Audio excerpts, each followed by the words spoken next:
As Quinn walked up to the strength machine, all he wanted to do was punch the machine as hard as he could.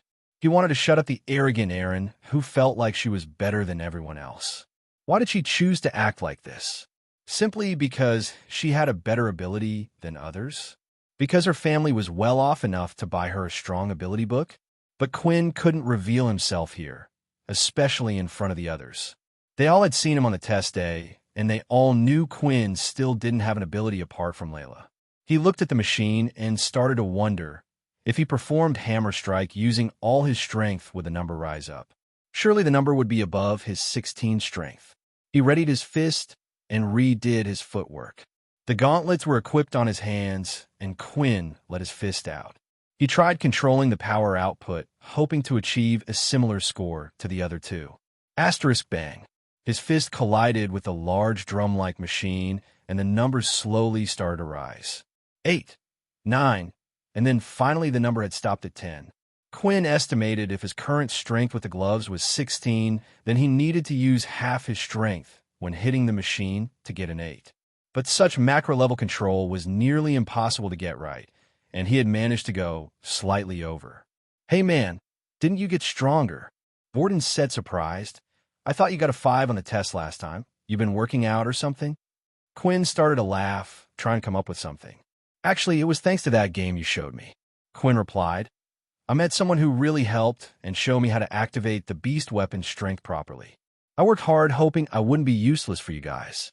When I threw that beast ball that time back in the assembly hall, I realized how useful it would be if I learned how to activate the best weapon." This was a lie, but Quinn felt like it was quite convincing. "Didn't the second year say you needed to treat it like activating your ability, though? I thought you didn't have one." "Apparently that isn't a requirement, but just to help you visualize activating your beast weapons," Quinn replied back. Sweat was starting to run down his face. All he could do now was hope the others would buy it. "Well, a score of 10 isn't that impressive. The only reason we're talking about it is because you're a level 1, Erin said. For once Quinn was happy Erin's smugness had drawn the attention away from him. "Is this okay then?" Layla asked. "Yes," Erin replied. "I still wish to join your team. I believe even with the extra luggage we have on board, with me and Vorden we can come out as the top team during this assessment." After testing everyone's strength, the group decided to discuss a few things, such as formation and what to do, although the discussions didn't last for long. If they were to travel as a group, Layla would stay at the back for support, and Erin and Vorden would be at the front. Usually, the physical damage dealers would be at the front of the squad, while elemental users in the middle. But in this scenario, Quinn and Peter were considered so weak that they were placed in the center for protection. Erin felt like it was quite useless to practice anything else after finding out how weak the other two abilities were, so the group's meeting had ended early and she decided to go off on her own to train somewhere. "Well, if combat classes have been canceled for the day, is there anything you wanted to do?" Vorden asked. "Actually, I was planning ahead to the VR capsules," Quinn replied. "I've been trying out a bunch of abilities so I can decide what ability to pick in the future." Suddenly, Vorden started to shiver. "You can go ahead," Vorden said. "I know I showed you how to play the other day, but to be honest, I'm sick and tired of that game. I played it so much growing up and all." With Quinn heading off to the VR room, that left Peter and Vorden all on their own. "Hey, so do you want to practice a bit more with your ability? I know you're saving up so you can buy a few more skill books. Maybe we can get you to a level 2 before heading off into the portal."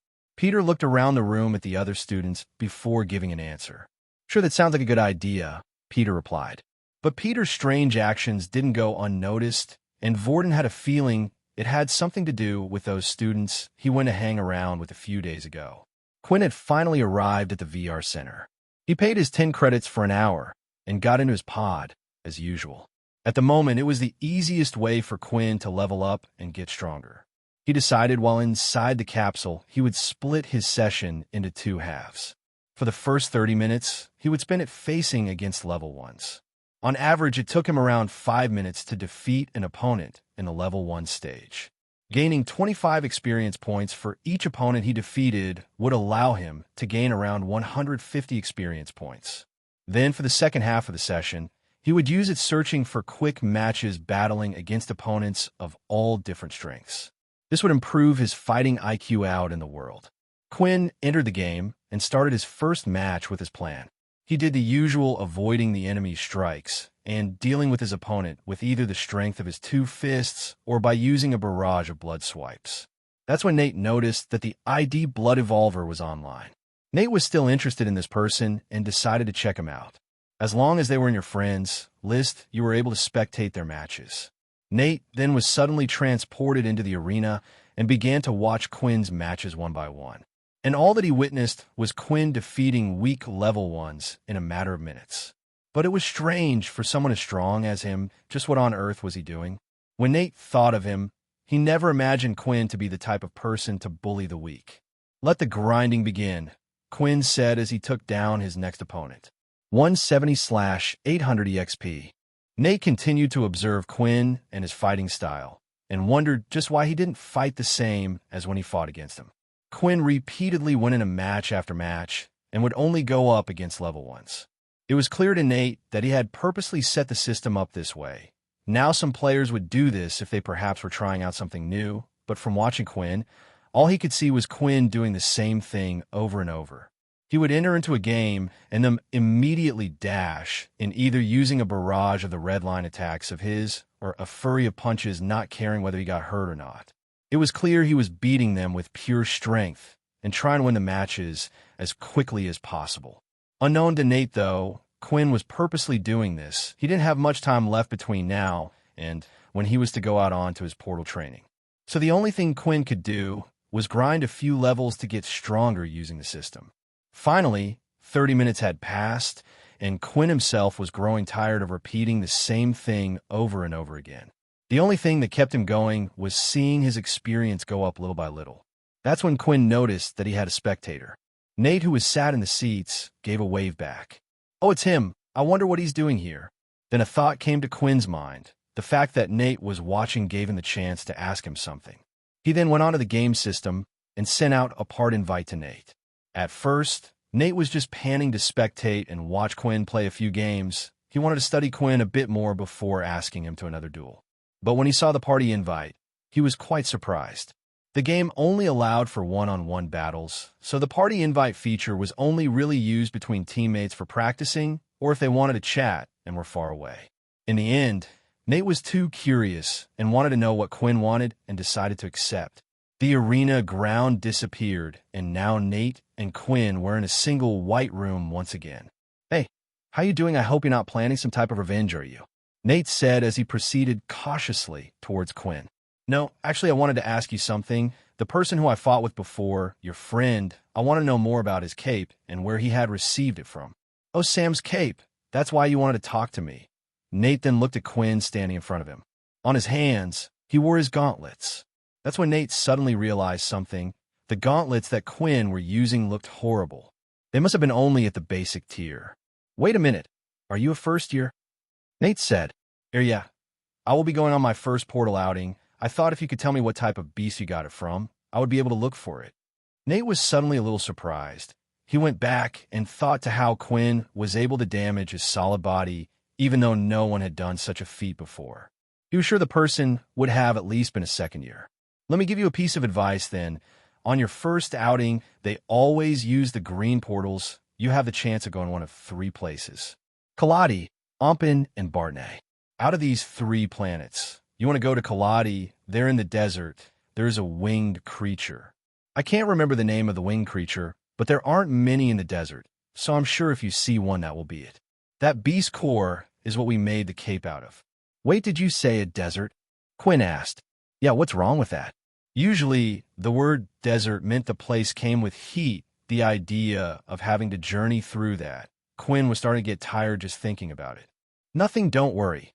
Thank you so much for the information. You've been a big help. I'm going to play a few more games now before my time's up." "Oh, sure, go ahead. Do you mind if I watch?" Nate asked. Quinn thought about it for a while.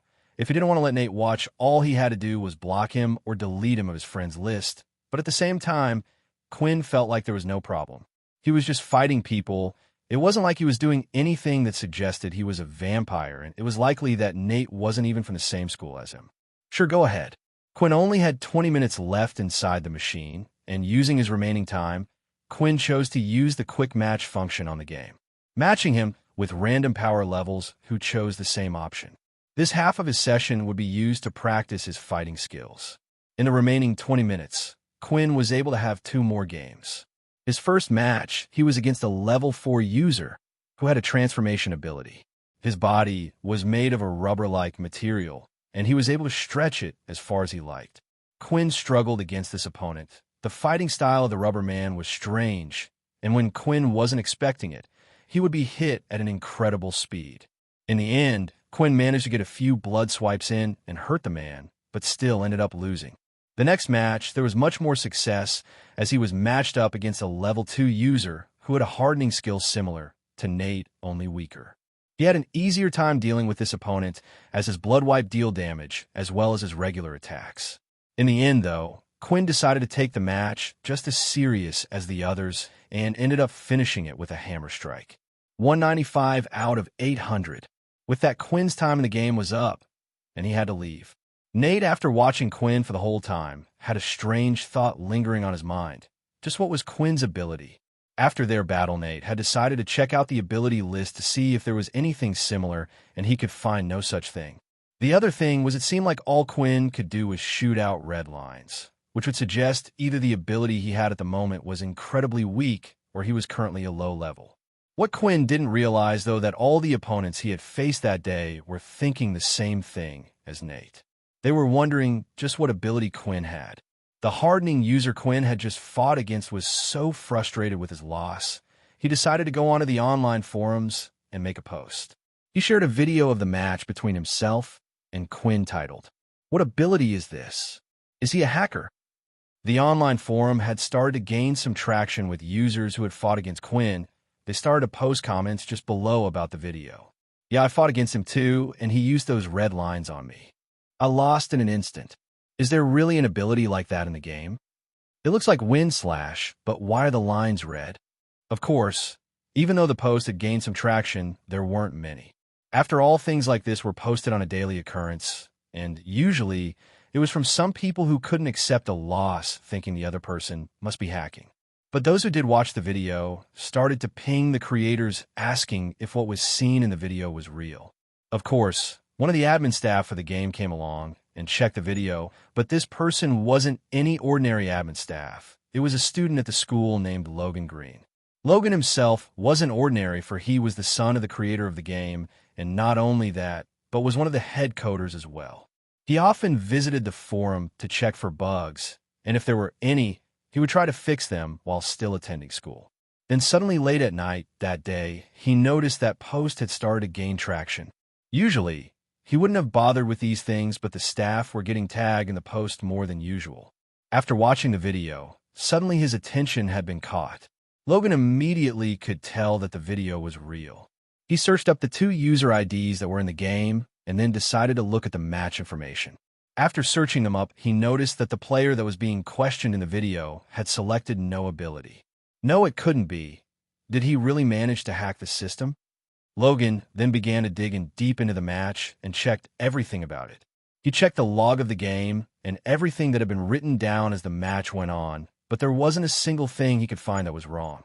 Logan actually felt relieved. The game so far had been successful, not only because of how it was able to accurately replicate abilities, but also because the game had yet to be hacked. After finding out this information, Logan had no choice but to think it had something to do with his ability. Although Original's abilities weren't able to be copied into the game, this was the only answer he could think of. But one question remained, and that was just who was the user behind ID Blood Evolver. It was company policy to not keep records of any of the users in the game. The data was scrambled, so not even he could get access to it. But that wouldn't stop Logan.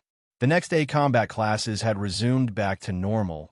Layla the other day had gone to register the team with Dell, and even he was surprised at who was written on the list. The group became the talk of the class. After all, they were the only ones with such a huge difference in power levels between the team, something that hadn't happened in the school before. In the combat class, the group were told to continue training independently, and if they wished to spar with a partner, they could politely ask. Leo would go around giving tips to the students when he could. In the afternoon, after classes were done, Quinn would head the VR room to continue his daily routine. He continued facing low-level ones and used the second half to train. 275 out of 800. But the more people Quinn played against, the more traction the original forum post was getting, and all of this was unknown to Quinn. He didn't even know there was an online forum for the game. Quinn had never had any of these things in the past. He had access to the TV and internet, but didn't really know much about games. It was only thanks to Vorden showing him everything he knew what to do. Another day had passed, and Quinn repeated the process. 440/800. Not only was Quinn quickly gaining EXP, but he also felt like he was getting a hang of his abilities more. He knew when was the right time to use Flash Step and also learned how to combine his two skills, so he would be able to disappear and reappear while using Hammer Strike. In 2 days, Quinn felt like he would be ready.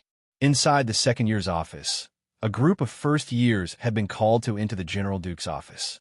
Standing at the front of the first years was Earl, the same boy who had recently been hanging around with Peter, as well as the one who had broken his fingers. I have made sure that the room will be empty for you tomorrow. Make sure you do as I asked. I need you to get rid of them. Duke said. Yes, sir, we promise. Good, Duke replied as he threw over a couple of beast crystals as well as a skill book. You should be able to progress to level 4 with that skill, carry on working hard, and there will be more. The next day, after combat classes had ended, Peter had message for Vorden and Quinn to come to the training room on the east side. This room was usually off-limits to students since it was also used as a room to store portals. But after reading the contents of the message, both Quinn and Vorden had rushed off her. The message simply said that Peter needed their help. While heading over to the room, Vorden and Quinn had bumped into each other. Did you get Peter's message? Quinn asked. Yeah, that's why I'm here. I knew those friends of his were bad news. Vorden said, Quinn, you stay behind. I can deal with this myself. No way, he's my friend too. I'm going to kick those guys' asses if it's the last thing I do. Vorden could see he was unable to convince Quinn, so the two of them continued together and had finally arrived inside the training center. The room was large, and there were several large metallic objects with an oval shape in the middle. Each one of them had a glowing circle in the middle shining with a different color. These were the portals that took them to another world. There were 9 machines out in total, 3 of each color, and for a moment, it felt like they were unable to take their eyes off the things. When they had entered the room, they could see that Peter was lying on the ground badly hurt. He laid on the ground just in front of one of the teleporters, and it looked like he couldn't move. Quinn and Vorden looked around the room, but were unable to notice anyone. They both then rushed over to his side. He had bruise marks all over him, and he scuffed up pretty bad with scratches all over. What happened to you? Was it those first-year students? Vorden shouted. Yeah, they got me pretty bad. They went out just a moment ago. I don't think they're going to come back. All right, let us pick you up, Vorden said as he lifted Peter's hand over his shoulder. As the two of them picked up Peter, Quinn had a strange feeling. As he looked at Peter closer, he noticed that even though his clothes were badly torn, he didn't look to be in such bad a shape that he shouldn't have been able to walk. Even the bruises didn't look normal, almost as if they were drawn on. Inspect. Peter Chuck. HP 8 of 8. Vorden let go of him. It's a trap, Quinn shouted. But before Vorden could even realize what was happening, Peter had broken free and immediately pushed Quinn as hard as he could. The push wasn't strong, and it didn't hurt Quinn, but it didn't need to be, because that wasn't Peter's aim. That one little push had managed to push Quinn just far enough back to the point where he had entered the portal. What have you done? Vorden shouted. The color of the portal was red. The night before the incident, while Quinn was sound asleep waiting for the other two to return, Peter had been called out by the group of first years. They had added him as a friend on his communicator watch and was able to send a message whenever they wanted to call him. That night, they had asked to meet outside of the dorm room building. 5 of the first years were standing outside, including Earl. So, I see it looks like your friends seem to still trust you and you managed to get on their team then? Earl said as he lifted his hand to look at his watch. Oh, why didn't I say to meet here at 8:30? It looks like you're a couple of minutes late. 2 of the first year students then rushed over and grabbed Peter. One of them held his hand behind his back while the other held out his right hand. 2 minutes late means 2 fingers, I'm afraid. Earl then held one of Peter's fingers. Wait, I'm sorry. I needed to be careful. I had to make sure Vorden wasn't following me, as you asked. Peter cried. Fine, I'll be generous, Earl said as he pushed down and snapped Peter's finger. Before Peter could even cry out in anger, he bit his tongue for fear that they might do something much worse if someone had hurt him. The others watching flinched at the sight. Although they were helping Earl, even they feared him a little. It wasn't normal for someone to be able to hurt or break someone's bones so easily like that, but Earl was able to repeatedly do it easily, as if it was nothing. We will only do one finger then, but you know what will happen if you're late again, Earl said as one of the first years came over and started to heal Peter's finger. As the student healed Peter's finger, he could feel Peter's body shaking. His eyes half dead, the boy wanted to say he was sorry, but knew that was how the world currently was. All he had was a healing ability. He had no combat powers and had no choice but to follow those stronger than him. Otherwise, it would be him instead of Peter in this situation. I called you out here because the general wants to have a meeting with you, Earl explained. The group of first-year students, including Peter, then started to escort him around the school. That's when Peter noticed that they had left the first-year campus building and had gone into the second-year buildings. Instead of going through the front entrance, though, they entered through the back and took the emergency exit stairs. The walk was long, but they had finally reached one of the private integration rooms for second-year students. Earl knocked on the door before entering and only entered once he heard a voice. Come in, the man said. As they entered the room, there was a table and 2 chairs opposite each other. Sitting in one of the seats was the General Duke, who was in charge of the second years. You guys wait outside. I would like to talk with Peter on his own, Duke said. The first years left the room and waited patiently just outside the door. Relax, take a seat. No need to be afraid. Peter did as Duke asked and sat in the seat, but couldn't help but wonder why the general had asked to meet him. The general was one of the highest-ranking members in the whole city. There was only one person higher than him, and that was the head general. It seems those people have gone too far with you. Duke then placed his large hands on the table and looked Peter dead in the eye. Peter, would you like to have the power to fight back? Suddenly, Peter's dead eyes went slightly into life again as he heard those words. I looked at your file. You had no ability before coming here, and when you entered school, we gave you the Earth ability. Right now, you're only a level 1, but I can change that for you. Duke then pulled out several Earth skill books and threw them out on the table. I know you've been saving up trying to get your hands on these. With this, you can finally get out of the level 1 power range, and with that, your troubles would go away. You would be able to graduate the school with a good grade, join a company to go hunting, and earn a good wage for the rest of your life. Sounds nice, doesn't it? Duke said with a huge smile on his face. Peter couldn't keep his eyes off the skill books in front of him. These skill books were ones that only the military had a hold of. Now that Peter had the Earth ability, the only way he could improve his power was through these skill books. Then finally, he would no longer have to live his life in fear. Of course, these things don't come for free. The world doesn't work like that. Those men out there work for me.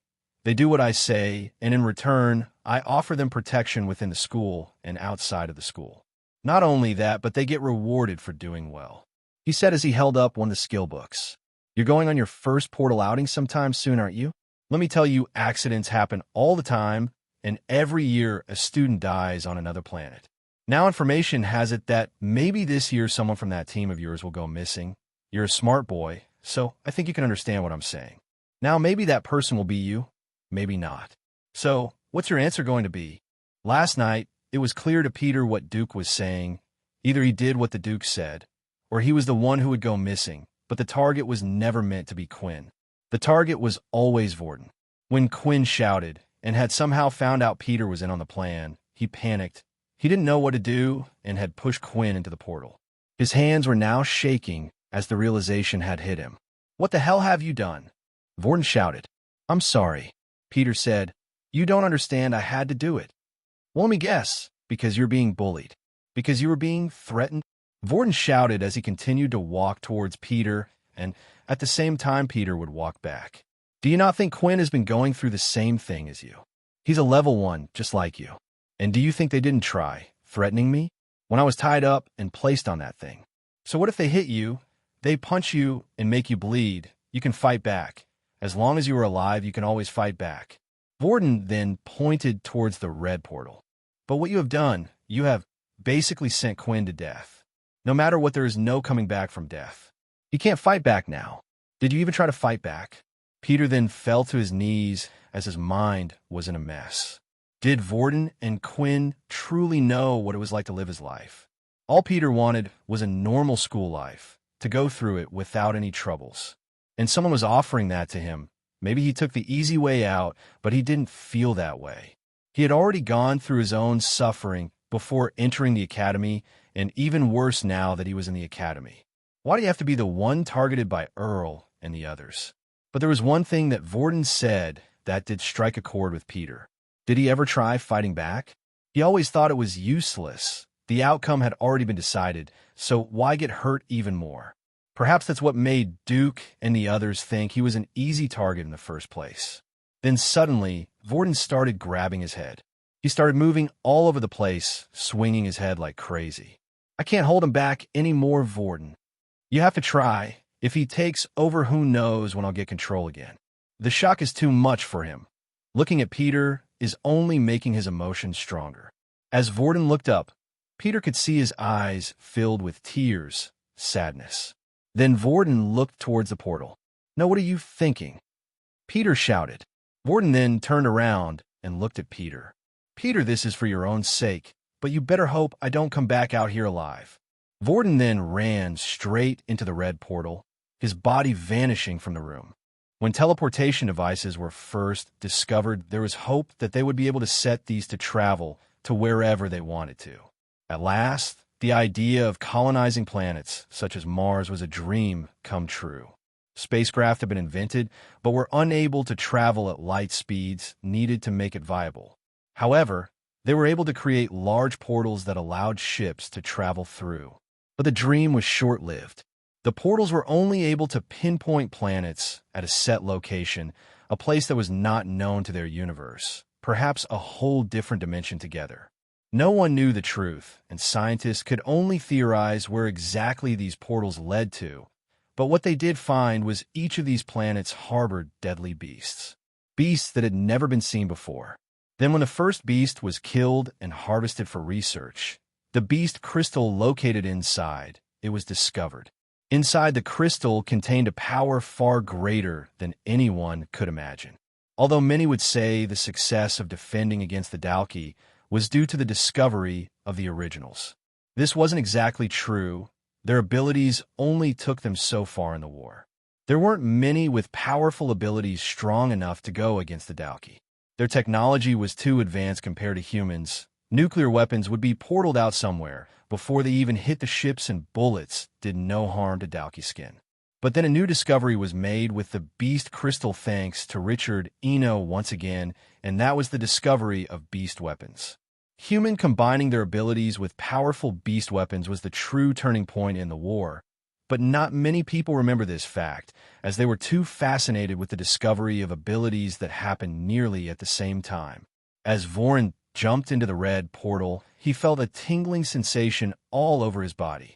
The world around him started to warp and displace, and his mind felt like it was melting. It wasn't a horrible feeling. In fact, the feeling received when traveling through the teleportation device even felt addicting to some. A few moments later, and Vorden had arrived at his destination. He opened his eyes, and the first thing he noticed was the place was incredibly dark. The sky was black, and the only light source available was from the two moons out in the distant sky. Around him were crumbled down buildings and structures, as if at one point the place was used to live in. Vorden still had his hands held by his head, but when he opened his eyes, the pain started to go away, and his mind started to clear up. "It seems like the little one has finally calmed down," Vorden said. "Any longer, and he might have come out and done something." "What does that matter?" Radin argued. "Do you even know where we are? You jumped through that red portal." Vorden then started to look at his surroundings. It was strange to see building structures around them. Buildings were the sign of human or an advanced civilization, and so far when discovering other planets there had been no signs of this. When there was building work, it would usually be Dalki structure, but this was clearly not Dalki-based. Aren't the red portals meant to be unsheltered planets? This place looks like a broken shelter. I think you are forgetting something, Ratton said. While orange may mean it's in the process of being taken over and sheltered being places, red can also mean it's too dangerous to build a shelter in the first place. You have basically given us a death sentence. What do you mean? Vorden asked. Are you really being so stupid? Sure, you might have run through that portal so you didn't kill your friend, but what's the point if we die instead? The only ability we have right now is that weak level 1 Earth ability. If we run into a deadly beast, we're doomed. That wasn't the only problem. The place wasn't exactly thriving with people. Not many people had access to teleporters in the first place. Only green teleporters the public were able to use, and they were strictly monitored by the company that owned them, meaning the only people that would be around here would be travelers. With no people around and only beast, Vorden was stuck with his one ability, and it would only last him 24 hours. Then a thought came to Vorden's mind.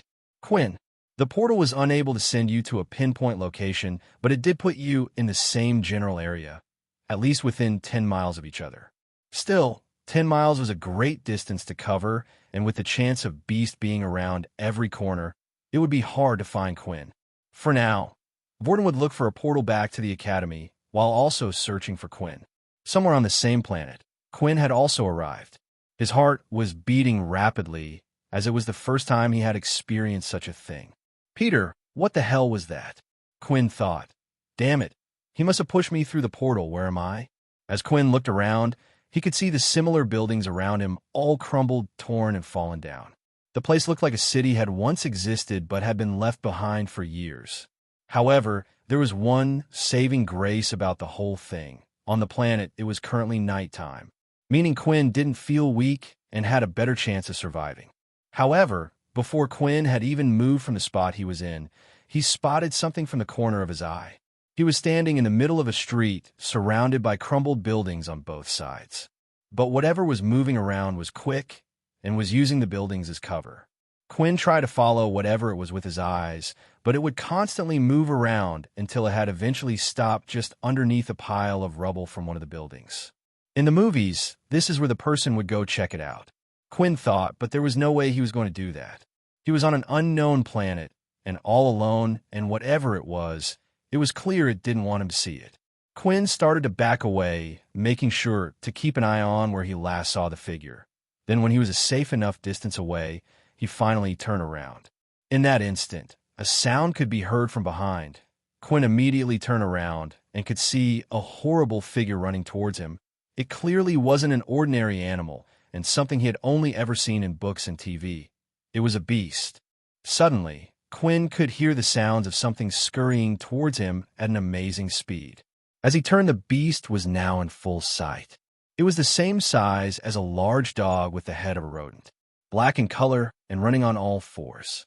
He would have said it looked like a giant rat. However, its body parts were muscular around its arms, while its body remained incredibly thin, so much so that the outline of its ribs could be seen.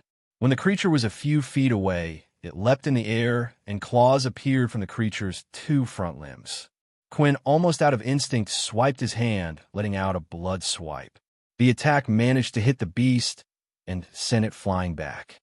The attack had caused a large cut to appear on the creature's stomach, and black blood started to leak from the wound. While the beast was taking the time to recover, Quinn decided to use his inspect skill. Name: Radiclaw. Basic tier beast. HP. Unlike with humans, when Quinn used the status screen, it would show their HP and blood type. But in this case, he had only received a name and the level of the beast.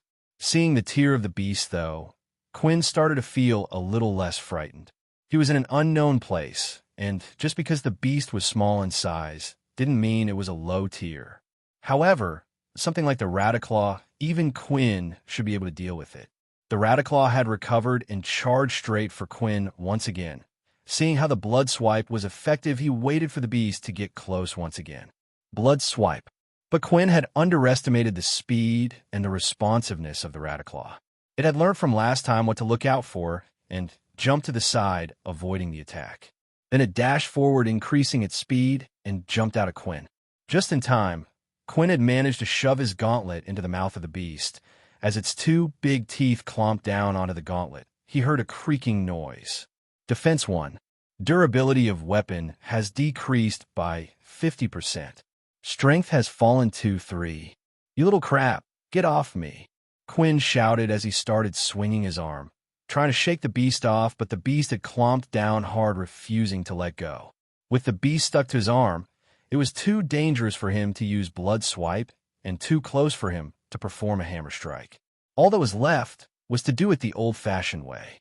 Quinn then started to repeatedly pound the beast on its head with his other hand. With each blow, black blood would gush out of the beast. The blows were powerful and damaging to the beast, and with each strike the grip started to loosen. If you had just stayed away, you could have lived, Quinn shouted as he continued to punch the beast, until finally, its grip had come loose and it had fallen to the ground. Quinn looked like he had just come off a horror set. His arm and clothes were now completely covered in black blood, but he didn't care, for a message had appeared bearing great news. Basic tier beast, Radiclaw, has been defeated. 100 EXP points gained.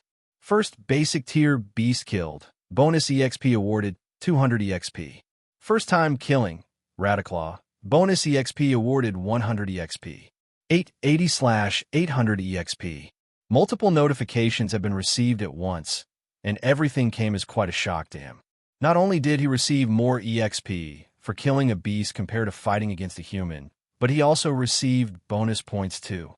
Similar to when he faced a new power level for the first time, he had gained bonus points for killing a basic tier, as well as bonus points for killing this specific beast for the first time as well. In a way, the beasts were a gold mine for his system. Congratulations, you are now level 5. Race, Halfling. HP 30 of 30. 40 of 1,600 EXP.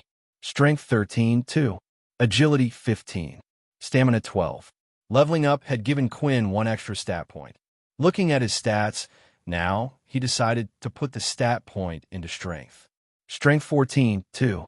The reason for this was the skill Hammer Strike. It needed a total of 15 strength to perform. While he had the gauntlets on, they gave him an extra bonus of 3 strength. But when the Radiclaw had damaged the gauntlets, the strength dropped to 2. If his gauntlets were to be destroyed, then he would no longer be able to perform Hammer Strike correctly. So first Quinn decided he would get his strength up to 15 before focusing on stamina and agility. But the system still had one more surprise for him. New skill unlocked. Blood Spray. Blood Spray. The user's palm must be open to perform this skill. From a user's palm, a spray of blood pellets will be realized, spreading out, covering a wide range. The closer the attack is to its target, the more damage it will do. Cost -5 HP. The skill reminded Quinn of a shotgun he used to watch from the old movies, where the small pellets would spread out, hitting multiple targets. The problem was the cost of the skill. 5 HP was a huge amount, and even with his blood bank, Quinn would have to be careful when using it. The plus side was that it was a skill designed to hit more than one opponent. If Quinn had Layla around, he would like to test the blood spray out, but he didn't know how long he would be stuck here, so it was best to reserve his HP and as much blood as possible. Quinn then walked up to the dead beast on the ground. He had punched the creature so hard in the skull it was indented and blood was leaking everywhere. Looking at the black blood, it didn't seem appetizing at all. He wasn't drawn to it like regular human blood, and it didn't give off a sweet fragrance either. Still, there might come a time where Quinn was required to drink it, so he needed to test it out. Inspect. Radiclaw blood. If blood is consumed, is piousness to the body. 1 HP for every millimeter of blood consumed. It was expected. The signs were a giveaway that his body was telling him to stay away. I wonder, why does my body only accept human blood? The system had been oddly specific when his body started to require blood. This made Quinn think that even the blood of animals wouldn't work, even though some were red in color just like humans. Of course, there was one person who did know the answers behind everything, and that was the blonde man in the video. The last thing he needed to do was rip or cut the body open and look for the beast core inside. It was a small crystal located in a different part of the body, depending on the beast.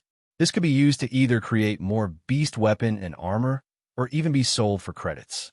Both of these would be a big bonus for him. Suddenly, though, the sound of something running was heard again. As Quinn looked up, the sight of 10 Radiclaws were running in his direction. Although basic tier creatures were weak, it was odd for them to travel alone, and Quinn had just gotten lucky. After struggling to face just against one, he knew he had no chance against 10. All he could do was run. He ran down the empty street, not knowing where he was heading. But the Radiclaws were fast and would soon catch up. That's when Quinn spotted a building, one that was far less damaged than the others. He went inside, but the space was still too large. He then spotted a stairway to his right nearby. After quickly running up the stairway and reaching the first platform, he stopped and turned. He knew he had no choice but to fight back. The staircase was narrower than the rooms, and he had the high ground. With his palm open facing downward, he was ready. "Time to test you out." Stood on top of the platform, Quinn had a clear view of the giant rat-like creatures coming towards him. He aimed carefully, and then when they were about halfway up the stairs, he activated his skill.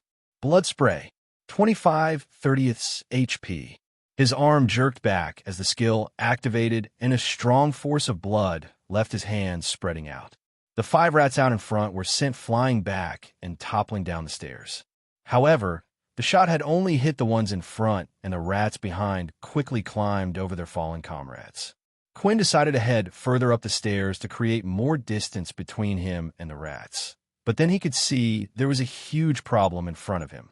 Part of the ceiling from the floor above had crumbled and collapsed onto the staircase, blocking his way. There was no longer any space for Quinn to go up. He turned around, and the rats were just starting to ascend the second set of stairs. The rats from before were quick to make a recovery and were behind them as well. This time Quinn held out both hands with his palm wide open. Blood Spray. The first spray of blood left his hands and knocked the rats over. Then when the group behind them started to ascend, he cast Blood Spray again with his other hand. 20/30 HP. 15/30 HP. The rats had fallen over and were badly hurt by the attack, but knew they would soon recover. There were several small holes over their body where blood would leak from, but they just weren't deep enough to cause any serious damage. He made sure to keep his distance away from them and stayed on top of the stairs. Although Blood Spray was good at hitting multiple targets, it wasn't as strong as Blood Swipe. Only the force of knocking them back was powerful. If Quinn was to get close, he was afraid that the rats might recover and surround him. So there was only one thing he could do. He started swinging his hands out rapidly, aiming carefully at each rat. Blood Swipe, Blood Swipe, Blood Swipe. As the red, claw-like lines left his hands, at the same time he could hear multiple messages ding in his head. Radiclaw has been defeated, 100 EXP. 14/30 HP. Radiclaw has been defeated, 100 EXP. 13/30 HP. The messages continued onward until eventually all of the rats had been killed. Quinn then fell to the floor on his knees, gasping for air. The continuous use of the blood swipes, along with his new skill Blood Spray, had tired him out. 5/30 HP. Blood Bank has auto-activated. 30/30 HP. 50 milliliters remaining in Blood Bank. 1,040 of 1,600 EXP. Congratulations, Blood Swipe has reached LV 2. After sitting down for a few minutes and recovering his stamina, Quinn was finally be able to stand. He took a moment to take in all of the messages he had received. Only half of his blood bank now remained. As long as he didn't get injured, he only needed to consume 10 milliliters of blood every 2 days. This meant the remaining blood in his bank would last him a total of 10 days. He didn't know how long he would be on this planet, but he needed to be careful about using his skills. If he got into a situation where he needed to fight, he needed to use his fists and only rely on his blood skills in an emergency like in this scenario. Who knew if there was another human being on this planet? There were only 2 good things that had come out of the whole situation: the fact that his blood swipe skill had leveled up. There was no change in the description on how it worked, but assuming it had now leveled up, he hoped it was now stronger. If the system was like a game, then it meant the more he used the skill, the quicker it would level up. The only thing Quinn was unsure about was whether or not using the blood swipe in the game had helped it level up quicker. There was no way for him to tell, as there was no experience bar for his skills. The second good thing that had come out of this was the EXP he had gained. To gain the same amount of experience points as he had just gained at this moment, he would have had to play the game for days. Quinn then walked up to the dead beasts on the floor. Before, when he had killed the first Rataclaw, he didn't have time to extract the beast crystal from its body, but inside the building, it seemed like he was safe from other creatures. Using the tip of his gauntlets, he tore open the beasts. He searched around inside the chest, looking for a glowing crystal. Usually, someone doing this for the first time would affect them. Maybe they would have even thrown up a few times searching around inside the organs of the beast. But for some reason, Quinn felt like he was unaffected and it didn't bother him at all. He couldn't help but think ever since he had become a halfling, his view on what was normal and what wasn't was changing. After searching around for a while, Quinn finally found it. It was a small, round crystal ball with tiny little bumps all over and around the same size as an adult's fist. Basic tier beast crystal obtained. Would you like to store it in your inventory? Then another message had appeared. Inventory, Quinn thought. You mean I had won this whole time? Quinn selected the yes option, and suddenly, the crystal in his hand slowly started to vanish away, and finally, it had completely disappeared. He then opened up his status screen, and now there was a tab for inventory. As he selected the tab, he could see the single beast crystal stored inside. I wonder if I could put anything else in there. Quinn then tried using his mind to store his gauntlets into the inventory. If he could store weapons and other things, it would be really handy for future trips. He tried and tried, but nothing appeared from the system.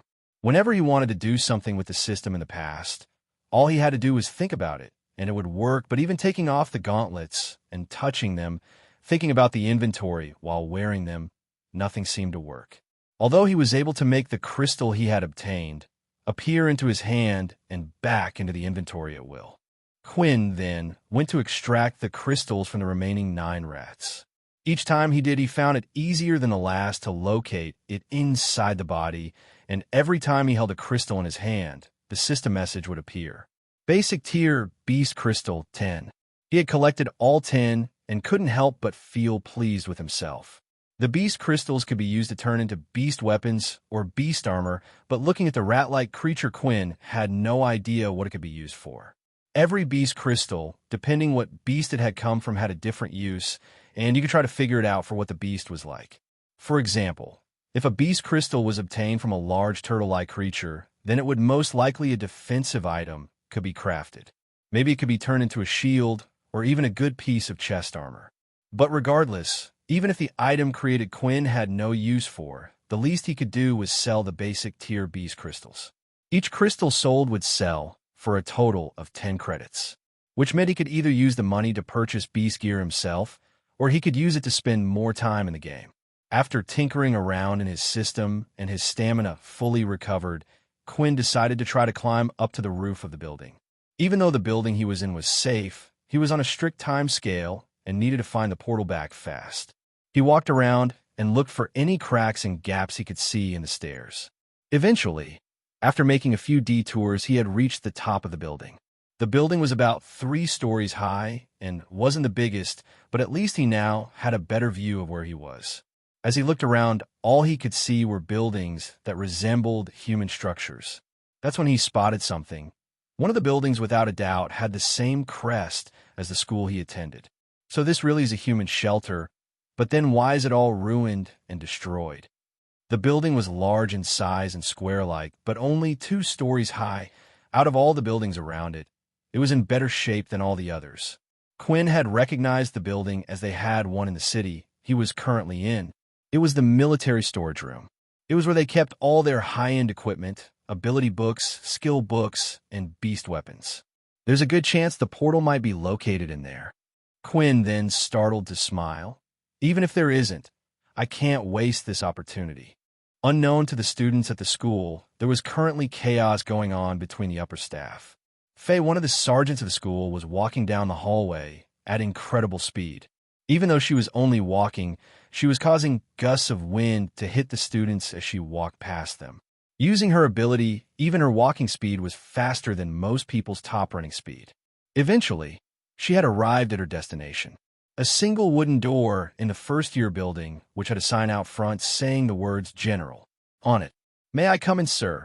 Faye said in a loud, demanding voice. Sure, Nathan replied. Faye barged the door open and quickly zoomed to Nathan's desk. The wind that came along with her caused papers to be flown and scattered all over the room. Hey, I was nearly done with that. Nathan shouted. As head of the first years, he was a busy person. He would normally be in charge of looking over the new students arriving and doing research into each of their backgrounds. It was important for the school to know who belonged to which family, as they needed to keep an eye on those with a more powerful background. The portals have been used. Faye shouted. 2 students seemed to have been registered to have gone through them. Nathan started to pick up the papers that were scattered around the room one by one. Is that all? Well, why don't you just go and get them back? I'm afraid it's because they have gone through a red portal, sir.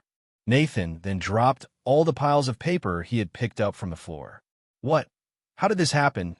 Weren't there meant to be guards stationed at the portal? Apparently, there was a scheduling conflict. When the guards changed shift, their replacements never arrived. Nathan then went to sit back in his chair as he struggled to think what to do. Stupid parents. This is why I said we should have cameras stationed in the school, but it was hard enough to allow them to get those trackers put on them. The original families had a big say in what went on and what didn't. Although it was compulsory for every person to go to military school for 2 years at the age of 16, the originals were powerful people in the outside world. During the war, 4 big families had emerged from it, each power as great as each other and equal to the military. The structure of the world had changed. Money hardly meant anything anymore, and a new system was put in place. The credit system. Those who were strong and able to contribute to the world earned credits. An example of this would be those who could kill high-level beasts and obtain their crystals to make weapons, while the others too weak to complete a task such as this were continued to be treated as trash and a waste of space.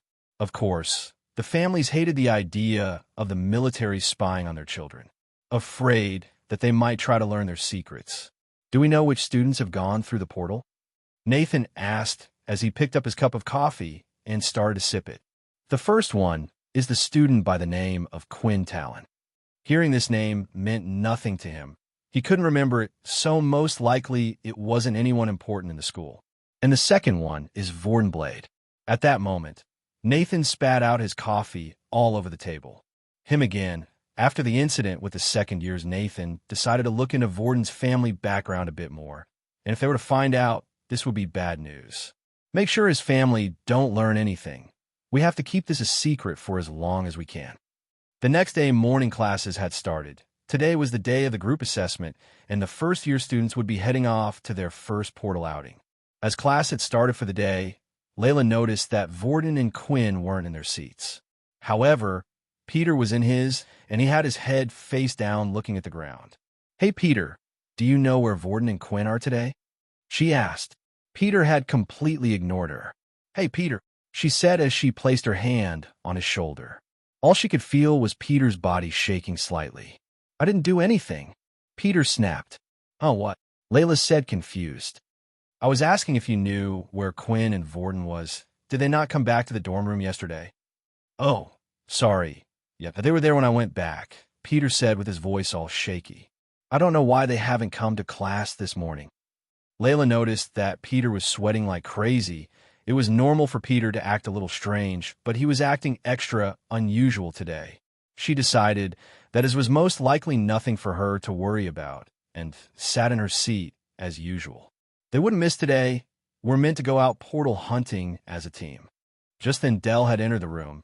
He didn't have his usual cheery face on, and instead had a bland, serious look. I'm afraid that I have to inform you all that today's portal outing has been canceled for now. Upon hearing the news, the students groaned and complained. What? But I wanted to test out my new beast weapon. Yeah, I was hoping to maybe kill a beast as well. Quit down, Dell said loudly. This isn't permanent, but at the moment the school staff are busy with another matter, and until they are free, we will be unable to go on the outing. A single student then raised his hand in the center of the class. As Dell looked at the student, he sighed. Yes. What matter are they dealing with? Now, if I could tell you that I would have told you, wouldn't I? The class then continued as normal. A few of the students were still annoyed, but then a big question was on everyone's mind. What happened, and why was it suddenly canceled? Layla, on the other hand, was more concerned where Vorden and Quinn were. Why hadn't the teachers said anything about them not attending class?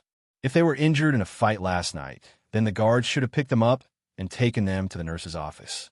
There was also a strict curfew for them, and no one skipped class. Yet, Dell hadn't mentioned a single thing about them. As class ended, the students continued to speak, and it turned out that Layla wasn't the only one who was concerned about where Vorden and Quinn went. Aaron had then come over to where Layla was. Any idea about the other two? Aaron said bluntly.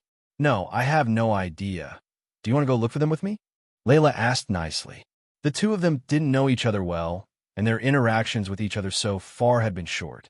It actually surprised Layla that Aaron had come over to her in the first place. No thanks, Aaron replied. Now that the portal training has been delayed, I am in no rush to find them, but I came over to tell you some news I heard some students talking about. Layla leaned in to listen carefully. Yesterday, while I was walking by, two students said they overheard the sergeant shouting at the general something about two students going into the portals. My guess is that's the reason why this whole thing has been delayed in the first place. Layla then stood up from her seat and grabbed Aaron by the shoulders. Wait, what did you say? Aaron had moved her head slightly back. She was startled and confused by Layla's actions and felt a little uncomfortable. Don't you see, Vorden and Quinn have to be the missing students. No wonder Dell didn't say anything about them. Then suddenly, it felt like she was being handed pieces of a jigsaw puzzle one by one, but there was still one missing piece, and she knew exactly the person who could give her the last piece. As she turned her head, she looked Peter dead in the eye. Peter felt like Layla was staring into his soul. This whole time he had been worried.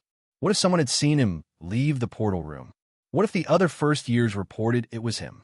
He hardly had any sleep last night and couldn't concentrate on anything. Then when Layla had spoken to him in the morning, he slipped up. He was trying so hard to act natural it had the opposite effect.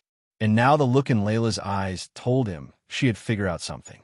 As soon as Layla took a step forward, Peter got out of his seat and ran for it. Aaron, we have to get Peter. He knows something. What makes you think that? Aaron asked. A person who isn't guilty doesn't run away for no reason. Blood was dripping from the top of his head and started to go trickle down to his eyebrow. He lifted his hand to wipe the blood while holding a dagger made of mud in his other hand. What did I say? You got us killed, Vorden. Will you shut up, unless you want to fight the damn thing instead? On the floor in front of Vorden was a single defeated Rataclaw, and next to it was another one unharmed and injured. When Vorden had arrived, he had encountered a Rataclaw out in the wild. Knowing that there were likely more basic beasts in the area, and not wanting to attract their attention, Vorden had run into the closest building. It was mainly a large, empty warehouse with several broken crates and scrap metal piles all over the place. With only one entrance, he had no choice but to fight. His skills fare him well. Even though he only had the level of 1 Earth ability, Vorden was skilled. He placed his hand on the ground early on, as soon as he had stepped foot on the planet, and had transformed a piece of earth into a dagger. It was the weapon he was most comfortable with. He managed to dodge the rat's attacks at the right time and slice at the beast. The only problem was the rat's skin was tough and Vorden's powers were weak. He didn't have monstrous strength and could only rely on the ability and skill given to him.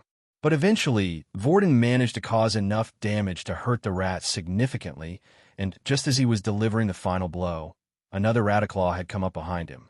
At the last second, he managed to react, but its claws had still sliced the top of his head, causing 3 small marks to appear. Fine then, let me take control of the seat, and I'll fight this damned rat. Vorden then left the seat in his mind and allowed Ratton to take his place. It was a pitch-black room with a single chair, and above the chair was a shining white light. The light above the chair was the only source of light in the whole room. When Ratton sat down, he took control of the body. Meanwhile, Vorden walked off into the darkness, and inside was another figure that looked just like Vorden, only they were sitting on the floor, swaying backwards and forwards. Their fingers would constantly roll around each other, and part of his shirt was in his mouth. How are you holding up? Are you feeling better? Vorden asked. Yeah, is Quinn going to be okay? he said as he continued to sway backwards and forwards. I'm sure he's fine. You know, he's special. We all did from the moment we first met him. The other Vorden look-alike then smiled. Special, just like Kaser was in Marlin and Fufu, but they all died as well. Vorden gulped as he could see the swaying getting faster. This time is different. Me and Ratton are here to protect you. You can stay here as long as you want, and when you're ready you can come out once again. Leave all the talk to me, all the fighting to Rutten, and we can do this together. The swaying started to slow down, and at the same time, so did Vorden's nerves. As Vorden went to walk back to the seat, he could see that Ratton had already dealt with the beast rather quickly. The rat was covered in several earth spikes that were piercing through its body from the ground. Its back tail had been cut off, and black blood was falling from its mouth. Did you really have to go that far? Vorden asked. That cheeky little crap ruined our body. I can't let it get away with that. Ratton then stood up from the chair and allowed Vorden once again to sit in the glowing light in the chair. Vorden then proceeded to carve out the beast crystals from the two rats and place them in his trouser leg pocket. It would have been a waste after defeating them just to throw them away. But just as Vorden finished extracting the beast crystal, the sound of clanging was heard from behind. Vorden quickly turned around to see what it was, and to his surprise, it was a fully grown adult man. He had emerged from just behind one of the crates. I come in peace, the man said with his arms lifted up, although the man quickly put his hands down and started to place his hand around his ribs. Just from looking at him, Vorden could tell straight away the man was a traveler, and a skillful one at that. The equipment he was wearing was at least at the advanced tier beast level, and he had armor all over his body, including 2 short swords on his back. The man then sat down on the ground to have a rest and leant his body up against one of the crates.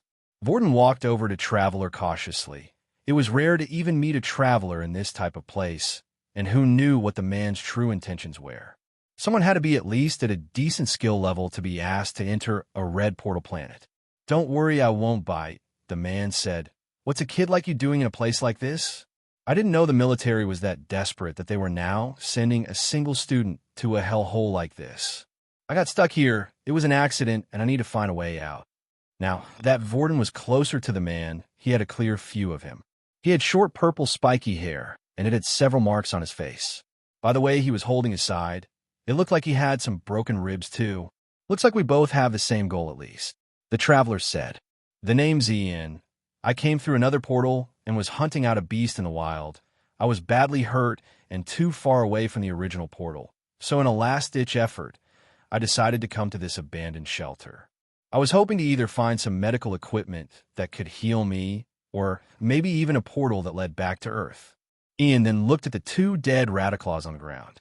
You're quite skillful to have defeated 2 of them on your own, especially for someone as young as yourself. You have my thanks. I was too badly hurt from the beast before. That Radiclaw had chased me into the warehouse, and I was waiting for it to go away. I never expected someone else to be here in this shelter. You're welcome, Vorden replied. Well, since we both have the same goal anyway, do you have any idea where the portal could be? Sure, there were a few buildings I spotted on my way over here. It's best if we check them out first. Vorden then held out his hand for a handshake. The name's Vorden. Ian took out his hand and shook Vorden's hand. I look forward to us working together. As the 2 of their hands connected, an energy started to surge into Vorden's body, and a smile appeared. A few hours had passed since Vorden had first arrived on the planet, and it seemed like it was still night outside. It was troublesome for him and made it harder for him to spot beasts, especially in the run-down shelter where they could easily hide between buildings.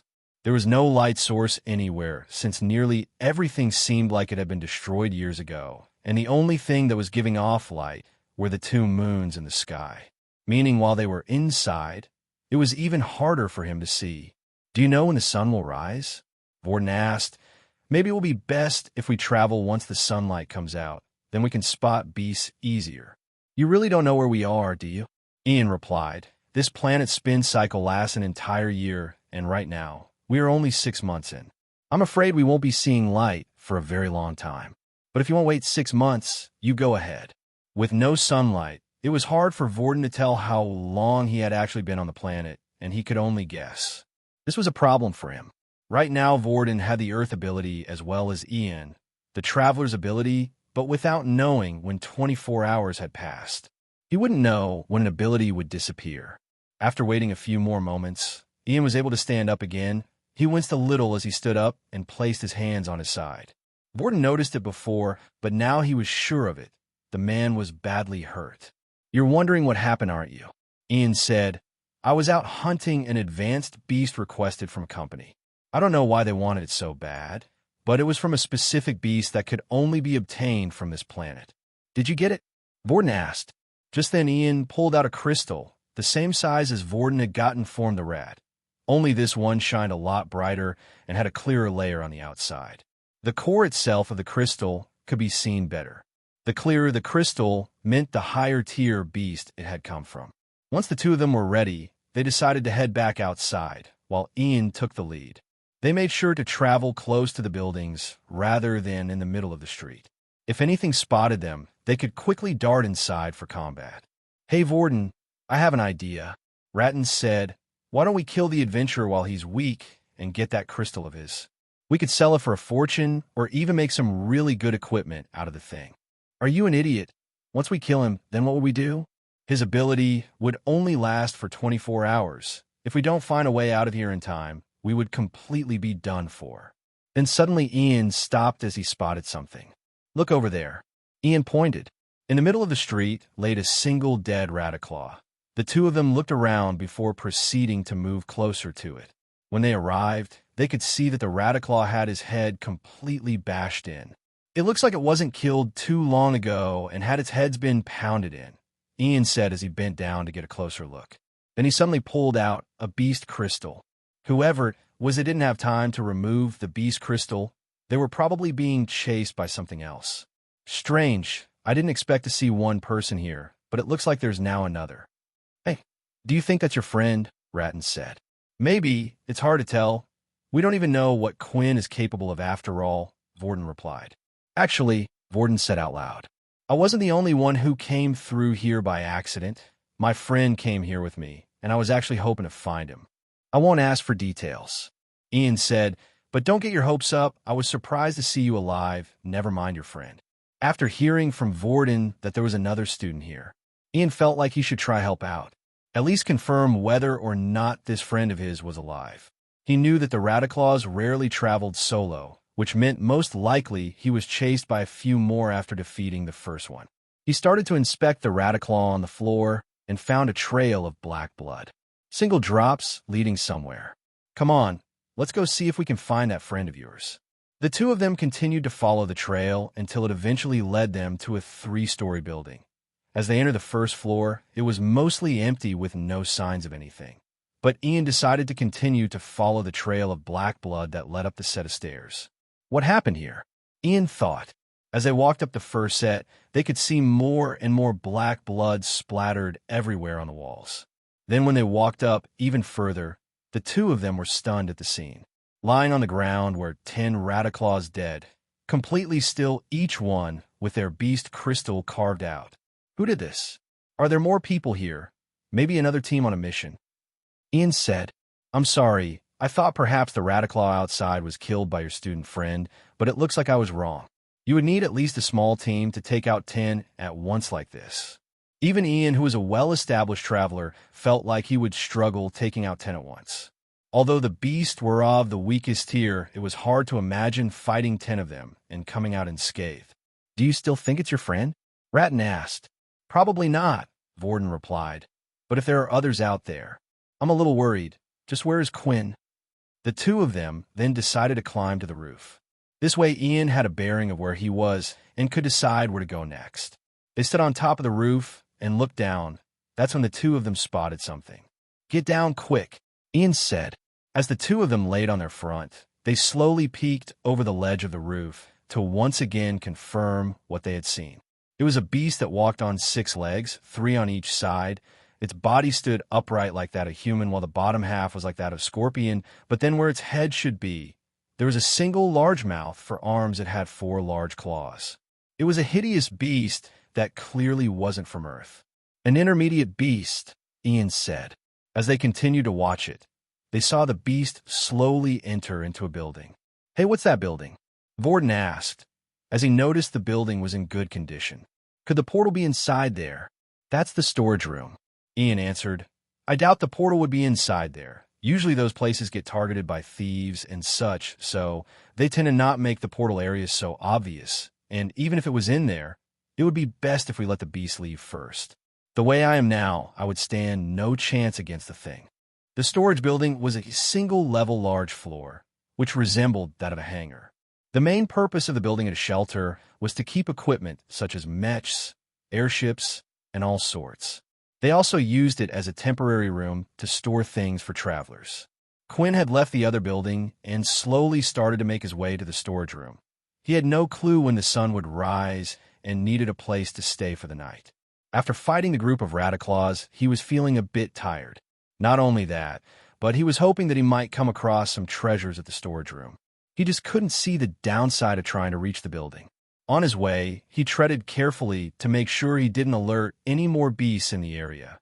As he walked through from building to building, he spotted a few Radiclaws feasting on something in the middle of the street. Damn, they're everywhere. They're just like rats back on Earth, Quinn thought. If there was a single rat on its own, then he might have chosen to confront it. But while there were 3 of them out on the street, he didn't want to risk it. The experience points gained from killing a beast was tempting, but to fight 3 at once meant there was a chance he would either have to use his blood spray or at least his blood swipe skill. Quinn continued to head towards the storage building until finally he had arrived. At the front, there were 2 large steel doors which slid open, afraid that they might make a lot of noise and attract unwanted attention. He decided to walk around the building to see if there were any other openings or entrance. After walking around the side of the building, he had no such luck, but as he nearly reached the back of the building, he started to hear strange noises. He slowly crept down the side, making sure to make no noise. With his back hugging the side of the wall, he peeked out to take a look. It seemed like there was another Radiclaw, only this one was squealing and on its back in pain. Its cries were weak, and he wondered just how long had the beast been there for. After waiting a few moments, there was no sign of any other creatures. He came out from the side of the wall and walked up to the injured Radiclaw on its back. As he got closer to it, the Radiclaw snarled at Quinn and tried to swipe its claws out, but the attacks were far too slow and the beast could hardly move. "Still trying to kill me even in this state," Quinn thought. As he got closer, the beast continued to swing its arms out towards Quinn despite it not being able to move. Its legs had been crushed by something, and it had a large wound on its stomach. "Let me put you out of your pain." He walked up to the beast, and with a single blow to its head, it had died. 100 EXP points gained. 1140/1600 EXP. As Quinn looked at the back of the building, he could see a small hole in one of the corners. Did the Radiclaw come out from there? Before entering, he gulped at the thought that perhaps whatever injured the rat might be inside. Crawling on his front, he had reached the hole and tried to pop his head in. It was big enough for a human to fit through, but what he was afraid of was inside the building. If he entered the building, there might be 100 of those things or something that was stronger than the Radiclaw itself. Quinn crawled forward to the entrance of the hole and started to look into the hangar. Although the hangar contained no light source and was completely void of light from the moon, his vision allowed him to see clearly inside. After scouting the area for a while, it seemed like there was nothing inside, but of course he couldn't be sure. He thought about it for a while, but in the end, the possibility of getting a new beast weapon or something amazing was too tempting for him. He crawled through the hole and entered into the hangar. As he stood up onto his feet, he was quickly disappointed by the state of the hangar. Nearly everything inside had been destroyed, and just piles of scrap metal and rubbish remained. There were no airships, mechs, and no beast weapons. Whatever was left was unable to be used. However, the building was large, and Quinn wouldn't give up just from his initial view. He started to walk around the hangar for a while until eventually there was a room station in the corner. It was hard to tell how big it was, but it seemed like it went the whole length of the hangar, and on closer inspection, it looked more like a large container. He walked up to the room, and there was a single steel door with a passcode device next to it. The door was military grade, which meant even those with abilities would find it hard to break it down. Perhaps it was the reason why no one so far had been able to enter, including the beasts. But it was clear to him that whatever was in the container had yet to be destroyed, and most likely whatever was inside was important stuff worth locking. Should I try hammer strike on it? Quinn looked around the hangar. The ceiling was high, and the roof was made of metal. If he was to perform hammer strike in a place like this, the sound would just echo out. However, Quinn didn't want to give up that easy. All that stood in front of him and his treasures was a single door. There must be something he could do. He looked at the passcode on the side and pressed 4 random digits before pressing the enter button. Beep. Of course, I'm not that lucky, he thought. Right now, Quinn was desperate and wanted to try everything. He thought perhaps if he was to use the inspect skill, maybe it would give him some information. Inspect. A passcode machine, which is linked to a steel door. Entering the right combination to the door will successfully open it. Just as Quinn was about to give up, another notification sound was heard in his head. Inspect skill is now level 2. Inspect skill will now display more information about objects, humans, items, and more. Ever since his blood swipe skill had leveled up, Quinn was sure his other skills could level up too, but he never thought about his inspect skill too much while using it. Looking at the lock again, his gut was telling him to try it. Inspect. A passcode machine, which is linked to a steel door. Entering the right combination to the door will successfully open it. Please touch the lock for more information. Quinn then did as his inspect skill said and touched the lock. Nothing happened, but then he used the inspect skill one more time. A passcode machine, which is linked to a steel door. Entering the right combination to the door will successfully open. The combination of the door is 253-672-5364. Quinn immediately tested out the number the system had given him. Beep. Asterisk Kachik. The door then made an unlocking sound and swung open. Seeing that the intermediate beast was patrolling around the storage room, Ian and Vorden had decided to go to a different part of the shelter. As Ian said, it was most likely the portal wasn't there in the first place. Even though the portal was in a red zone, the portal on the other end still had to be placed in a safe place to make sure either beast from the other planet didn't enter it or destroy it. Of course, a party or a group could bring a portal with them to get back to their own world, but these were very expensive. Someone at Ian's level didn't have one of these devices because once they had been set up, they were unable to be taken back with them. It was a one-time use device. Any ideas of where the portal might be? Vorden asked. My guess is somewhere underground. It's safe for most of the beasts that way. Most likely they have a special building that looks like any other and a secret entrance. Wait, so are you saying we just have to keep going into buildings? Well, we can rule out all the residential buildings. They wouldn't be able to build a large enough base under those. And any of the small buildings or dangerous areas you can rule out as well. There are only so many big buildings that would be large enough to store a big base under. The two of them continued to look into building after building, but there was no luck or no sign of a secret room. Eventually, they had entered what looked like a library. Although most of the books had been destroyed, and several of the bookcases had fallen over as well. That's when a loud grumbling sound had come from Vorden's belly. I guess we have been traveling for a while now.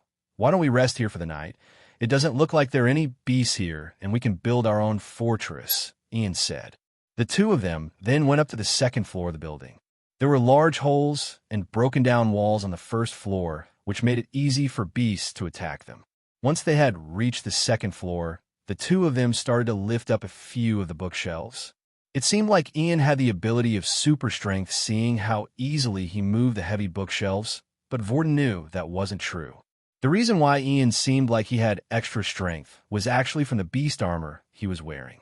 Certain beast armor, once above the basic tier, had special properties.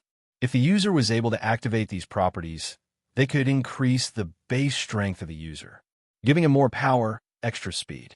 Overall, it just improved you as a human being and almost made you seem to be a superhuman. Vorden could see Ian was still struggling, though, most likely due to his injuries, but there was no way he himself could move the giant bookshelves so easily. So instead, Vorden helped out in his own way by clearing a space and moving all the books and piles of rubbish away. After an hour or so, they were done. Ian had moved the bookshelves to create a small type of fortress around them. It's a nice home, isn't it? Ian said proudly of his work. Well, What are you waiting for? Come on, let's go inside. As Quinn walked inside, Ian followed behind, and as he did, he pulled one last bookshelf around them, sealing them up in a cube-like shape surrounded by bookshelves. The room they were in was now pitch black. Ian then punched part of the bookshelves with his fist, creating a hole in all four directions, letting in a little bit of light. But more importantly, it was used to let them peek through and see if any danger was coming towards them. He then pulled out a little small stone from his pocket and placed it on the ground in the center of the room. He tapped the stone once, and a warm orange light started to shine from it. The light wasn't very strong, but in the small dark room, it made a huge difference. "Here, take this," Ian said as he handed a small circle pill to Vorden. "Is this a food supplement?" Vorden asked. "Yeah. I'm guessing if you came here on accident, you don't have any with you." Vorden looked at the pill before shoving it down his throat and into the stomach. A food supplement was a pill that contained all the things a human needed to live. As long as a person took one pill of these a day, they no longer needed to eat. Although it gave the human enough calories and vitamins, it did nothing in terms of water content. You would still need to find your own water source. Luckily, in the shelter, it seemed like the waterworks in nearly every building was working, so it wasn't a problem for Ian and Vorden. "You get some sleep, and I'll keep watch, then we'll do a little switch later on," Ian said. "Sound good?" "Yeah."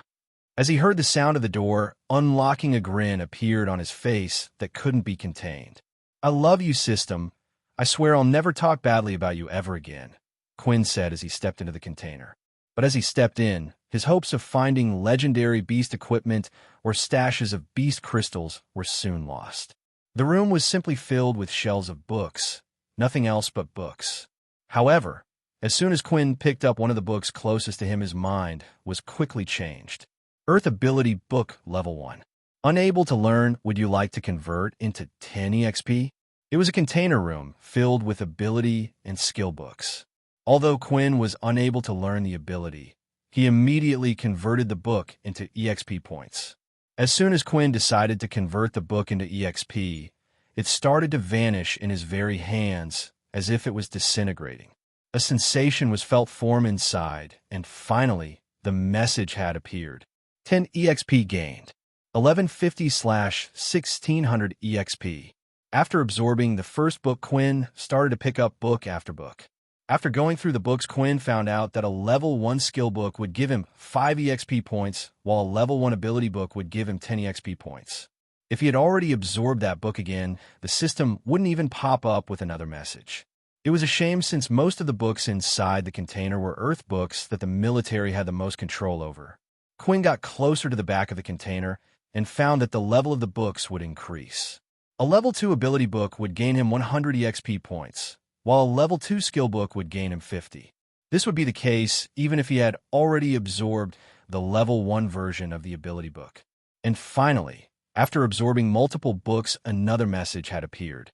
1650/1600 EXP points gained. You are now level 6. After leveling up, Quinn immediately put his stat point into strength. And now, without his gauntlets, his strength was at 15, meaning he would be able to perform the hammer strike skill with or without the gauntlets. As Quinn looked around the room, there were still several books he hadn't even touched yet. The place really was a gold mine for him. As he went on to the next set of shelves, with it came a new set of books. He placed his hand on the first one, and it was the first level 3 ability book he had come across. Level 3 Earth Ability Book. Unable to learn. Would you like to convert into 1000 EXP? Quinn placed the book down and picked the book up, making sure he had heard the system right. But once again, the numbers he had received were correct. The level 3 ability book was offering him 1000 experience points. Without hesitating, he had decided to absorb the book right away. 1050/3200 points. Quinn then picked up the skill book right next to him, and as though it too had offered him 500 EXP points. So far, it seemed like a skill book would offer half the amount of points that an ability book had to offer. He once again went on a rampage, grabbing every book he could on the shelf, absorbing those that he couldn't, and tossing the others on the ground. Although he would have loved to take the books with him, as they would have sold for a healthy price. The books, so far, were unable to go into his storage like the crystals, and carrying them would just be more trouble than it was worth. After going through all the books, Quinn was able to level up a total of 2 more times. Level 8, 45 HP. No new skills were unlocked, but Quinn still obtained the regular stat points for every level up. Now that his strength and agility were at level 15, he decided he should finally increase his stamina points. If there was a fight that needed him to pre-form, flash step, and hammer strike multiple times, he would definitely be in trouble. After putting the 2 points in his stamina, his stats were now looking a lot more even. Strength 15, 2. Agility 15. Stamina 14. 510/1, 2800 EXP. Although the EXP needed now was getting further and further away, which made Quinn think if there was even a cap to his leveling, or would the EXP amount increase so much so that it was no longer possible to achieve. Quinn had now nearly touched every single book that was in the storage room. Unfortunately, the highest ability Quinn was able to find so far was a level 3 ability book. The further he went into the container, the higher the levels, but for the last few shelves, it didn't seem to be the case. It seemed like they were just duplicates of the other level 3 ability books. As Quinn picked up one book, the system message didn't go off. It was because it was a level 3 Earth ability book that he had already absorbed. Hey, maybe Peter could use this, Quinn thought. It was only one book. Quinn was sure he would be able to carry it safely with him. But as soon as he thought about Peter, a memory entered his mind, and it wasn't a good one. Peter was the whole reason why he was in this place, and he still didn't know how long he was going to be here, or if he would even be able to survive. To be honest, Quinn was just trying to make the best out of a bad situation at the moment. As he thought about Peter, anger started to enter his mind and body, and he ripped the book up. He was willing to hear Peter out if he ever got out of here alive, but Quinn would no longer help him. If someone like that betrayed you once, for whatever reason, it only meant there was the chance that the same thing could happen again. Then, as Quinn looked around the container, he noticed there was one shelf at the very back of the room where he hadn't been yet. He didn't bother going over there yet because it looked empty from a distance, but as he got closer, he noticed there was a single book that had been placed on there. As he touched the book on the shelf, a new message appeared. Level 6 ability book, Shadow Element. After seeing the first message appear, Quinn couldn't wait to see how much experience points a level 6 ability book would give. Perhaps it would finally shoot him up to level 10, and he would unlock the use of the shop in his system. But then something unexpected had happened. Ability is compatible with system. Would you like to learn? Out of shock, Quinn dropped the book back onto the shelf and took a step back. Out of all the books in the room, it was the first time he had ever received a message of this kind. He wasn't even sure it was possible, but the system was clearly telling him he could learn the ability. Then Quinn started to think back to the name of the ability, Shadow Element. It was something he had never even heard of before, and Quinn was quite knowledgeable about the abilities of the world. He then picked up the book once more just to make sure, and the same message had appeared. After thinking about it for a long time, he decided he would try to place the book in his storage. It hadn't worked with the other books previously, but he thought it might work with this one.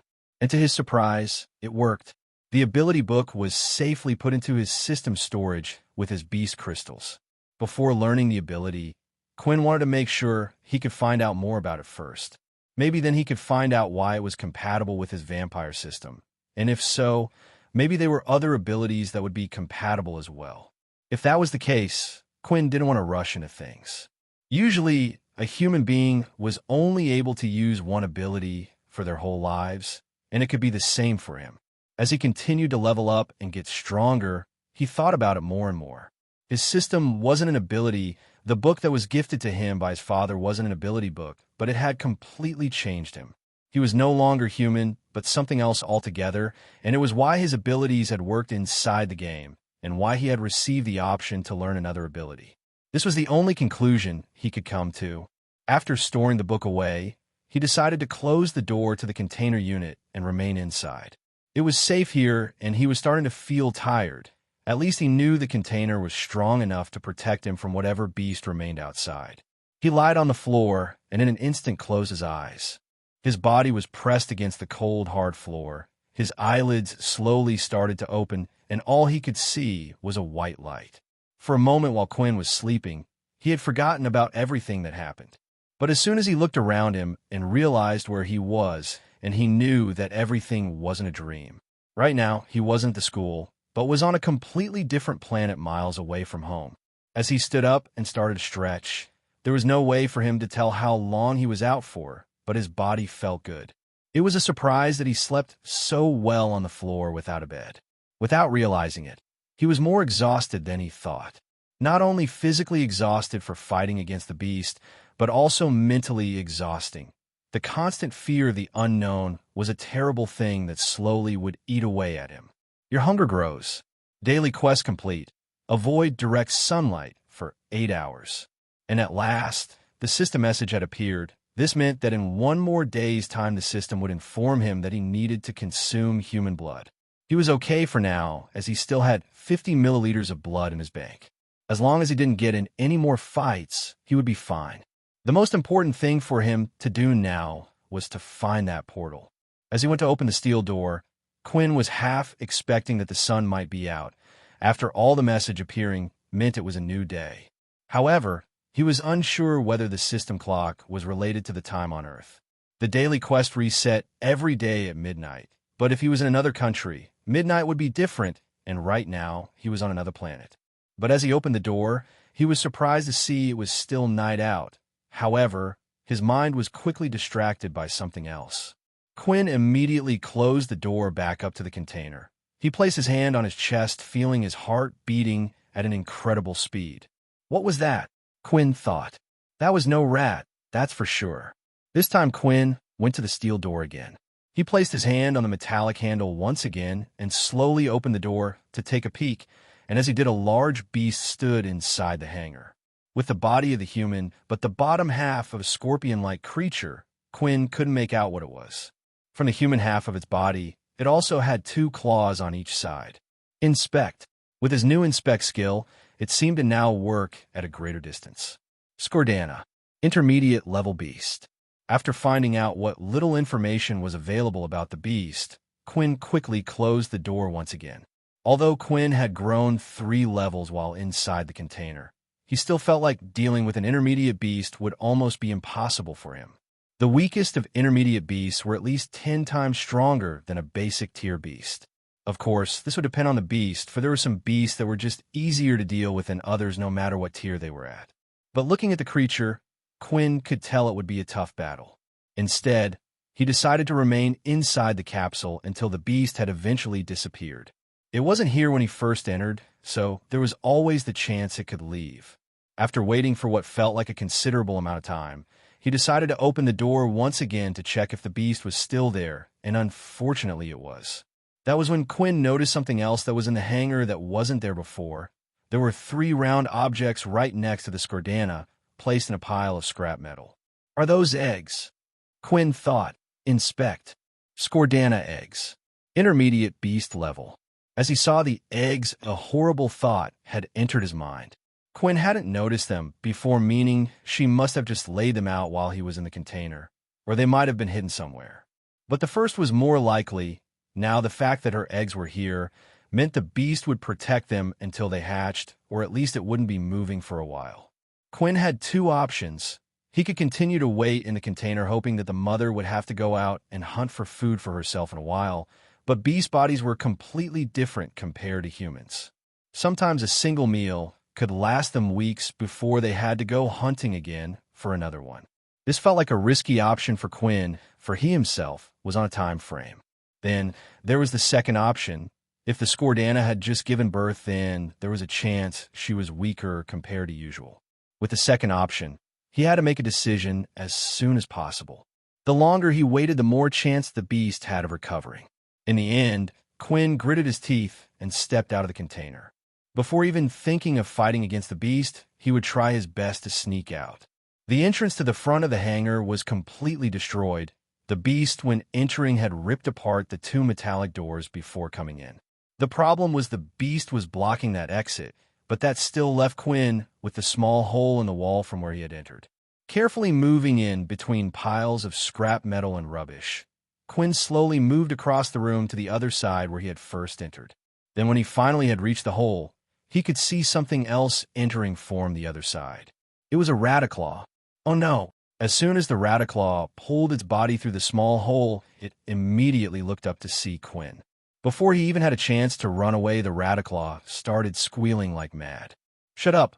Why did you have to come here now of all times?" Then the sound of several steps was heard from behind. Quinn didn't have to turn around and know what it was, but he did so anyway, and as he did, a giant claw was swung down toward his head. Flash step. At the last second, Quinn preformed his flash step skill, avoiding the claw, but he couldn't say the same for the Rataclaw. It had been completely hammered and smashed to the ground in a single strike. "I guess we're doing this then." Now that the Skordana had spotted Quinn, he had no choice but to stand his ground and fight. In a red portal planet, there would be more dangerous and higher-tier beasts than an intermediate one. Although he could make a run for it and head outside, the commotion caused might attract even more dangerous beasts, and that was the last thing he wanted. Looking at the squashed Rataclaw, he could tell the beast was powerful, and he needed to avoid getting hit by those claws. Already using the flash step had taken a considerable amount of stamina, and, at most, he was able to perform it one more time during the fight. As the scorpion creature turned, it immediately started charging forward. Hoping to scare it away and do some damage, Quinn let out 2 blood swipes. This time the attack was more powerful than before. The lines looked thicker and larger as they left his hands. The level 2 increase in the skill, on top of his extra stat points and strength, had really improved the attack. However, the scorpion wasn't stupid and covered itself with its 4 claws blocking the attack. As the blood swipe made impact, the scorpion was pushed back a few steps, but no damage could be seen, not even a white scratch mark on the claws. Damn it! The scorpion's claws are an exoskeleton. An exoskeleton beast meant that the beast's skeleton was on the outside, making the outer shell incredibly hard. As Quinn looked and inspected the creature even closer, he could see that every part of the beast was covered in some type of shell, apart from the upper body. That was the beast's weak point, and that's where he needed to hit. With a plan set in his head, Quinn charged forward once again. The scorpion opened up its 4 claws ready to attack. The first claw came down. Swiftly he was able to dodge the attack. Then the next set of claws followed. Avoiding the claws was difficult, but right now Quinn was in full concentration mode. As the 4th claw came out to attack him, the beast's body was now wide open. Then as Quinn readied his hand to cast his blood swipe skill, he felt a sharp pain in his back. As he looked up, he could see something connected to his body, and when he followed it, it went behind the beast. A tail that wasn't there before. The beast then lifted Quinn with the tail and chucked him hard up against the wall. As he fell to the ground, his HP had taken a huge hit. 13 of 45 HP. As Quinn looked into his stomach, he could see a large puncture had been created and blood was quickly flowing out of his body. Critical hit. 12 of 45 HP, 11/45 HP, 10 of 45 HP. As the blood continued to leak out of Quinn's body, so did his HP. In order to stop his HP from continuing to drop, he had no choice. Blood bank. 10 milliliters have been used. 40 milliliters remaining. 15/45 HP. As he absorbed the blood, the puncture in his stomach slowly started to heal, but it wasn't going to be enough. He needed more blood, and with the Skordana charging towards him, he needed it fast. Just use it all. Blood bank empty. 35/45 HP. With his health nearly full, his wounds had healed up almost instantly, and Quinn was able to move once again. Looking at the scorpion, he noticed the tail truly wasn't there. Is it able to take it into his body and out at will? This is going to be a pain. If it wasn't for all the levels up he had received while in the container, he would have already been a dead man, and with no more blood bank, Quinn was unable to take another blow. There were no more second chances. Hoping to stop its charge forward, he threw blood swipe after blood swipe. The beast held up all 4 of its claws and crossed it against its body, protecting it at all times. But the beast was powerful and continued to push through despite the blood claws coming towards it. It got closer and closer, but Quinn never stopped using his blood swipes. 30/45 HP, 28/45 HP. A battle of strength was being displayed between the two. The red swipes were powerful and started to knock the beast back, and eventually, Even the claws started to crack, but neither of them gave up. 13 of 45 HP. But Quinn couldn't keep it up. If he carried on using the blood swipes, then he soon would completely run out of HP. He had no choice but to change his plan. When the beast was close enough, finally the tail was revealed from above. While its claws covered and blocked its body from the swipes, its plan was to attack from above with its long, large tail. As it fired its tail downward, just before the tail could pierce Quinn again, flash step. Suddenly, Quinn was no longer in front of the scorpion and now was directly behind it. He gathered all his strength from the bottom of his body. It rose up into his fist, and as he slammed down his foot, at the same time he pulled back his hand and released all the power he had into his attack. Hammer strike. As soon as the blow had hit the beast's soft human upper body, a large hole was created. It was around the size of a human head, and a chunk had been taken out, allowing him to see completely through the beast to the other side. Then a few moments later, the beast had collapsed to the ground, and so had Quinn, completely exhausted. As he lifted his hands, his gauntlets had completely shattered. They were too damaged from the Rataclaw's bite from before, and it was unable to take the impact of his hammer strike. The gauntlets no longer gave Quinn the extra attack power it did before, but it was hard for him to be upset for long, for a number of messages had appeared. Skordana has been killed 1,000 EXP. First intermediate beast kill 5,000 EXP. First Skordana killed 2,000 EXP. 8250/12800. Although now that Quinn was a higher level, it took a considerable amount of EXP to level up once more. Right now, he had a serious problem. His health was incredibly low. 13 of 45 HP, and with his blood bank empty, there was no way for him to heal it back to normal. Then a thought had come to his mind. If his system was like a game, if he leveled up, would his health heal back up? As he looked around the room, he noticed the 3 eggs still there in the metal pile heap. After waiting a few moments for his stamina to rise back up, he walked up to the dead Skordana's body. He had no hard feelings tearing the beast's body apart as he looked for the beast crystal inside. Before, the old Quinn might have shown compassion and been respectful, but the fight he just had was showing him that even on other planets, the strong ruled. Before, even when he got bullied at school, it was never like this. Of course, the strong ruled at school, and he couldn't do anything about it, but he never came close to dying. He just took several beatings, but for the first time, he truly felt like he was close to death. Finally, after tearing and rummaging through several limbs, the beast crystal was obtained and stored in his system once again.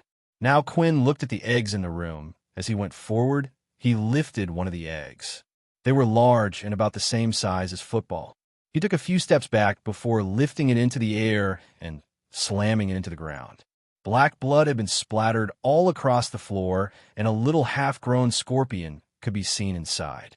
Skordana egg killed 1,000 EXP. First Skordana egg kill 2,000 EXP. 11250/12800 EXP. To Quinn's surprise, the system had counted the egg as a new beast kill, so he also received the bonus points for that too. He then went over to the over 2 eggs and threw them both to the ground, similar to the first one. Skordana egg killed 1,000 EXP. Skordana egg killed 1,000 EXP. 13250/12800 EXP. Congratulations, you are now level 9. 13 of 50 HP. As Quinn looked at the information displayed, for the first time, he was unpleased with a level up. The system hadn't given his health back like he thought it might have done. Although his HP had increased, nothing else had changed. It made him realize that although his system was like a game, it wasn't.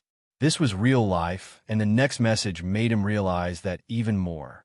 Your hunger grows. You can no longer suppress your need for blood. Your HP will decrease by -1 HP every hour until you have consumed human blood. Due to Quinn's energy and most of his blood being used in the fight earlier, his body was now no longer naturally healing itself. He was too hungry to heal and would need blood. As Quinn looked at his system, a certain number stuck out to him, and it was all he could hear in his head, the number 13. With 13 points, that's 13 hours before I reach 0, and that's only if I don't use any of my skills or get injured along the way. He was really struggling with what to do. Should he sit and wait? Perhaps the school would send someone after him, or should he walk around and try to find the portal? If he did, there was the chance he could run into more beasts on the way. I have no choice. I have to try to find the portal, Quinn said. This was his only option. In reality, he would have liked to think the school would have sent someone after him. This might have been the case if Quinn had a strong family backing him, or he was a potentially high-level user, but Quinn was none of those. He was an orphan with no family backing, and the school still believed he was a level 1 user, someone with no ability. Why would they bother risking their lives for someone like him? It just didn't make any sense even to him. He had no choice but to soldier on. Before leaving the hangar, Quinn had to think hard about just where the portal would be. All he knew was that they had to place it somewhere safe, somewhere the beasts wouldn't be able to get to it. The shelter was a big place, though, with many buildings. It wasn't as big as the city the school was in, but still big.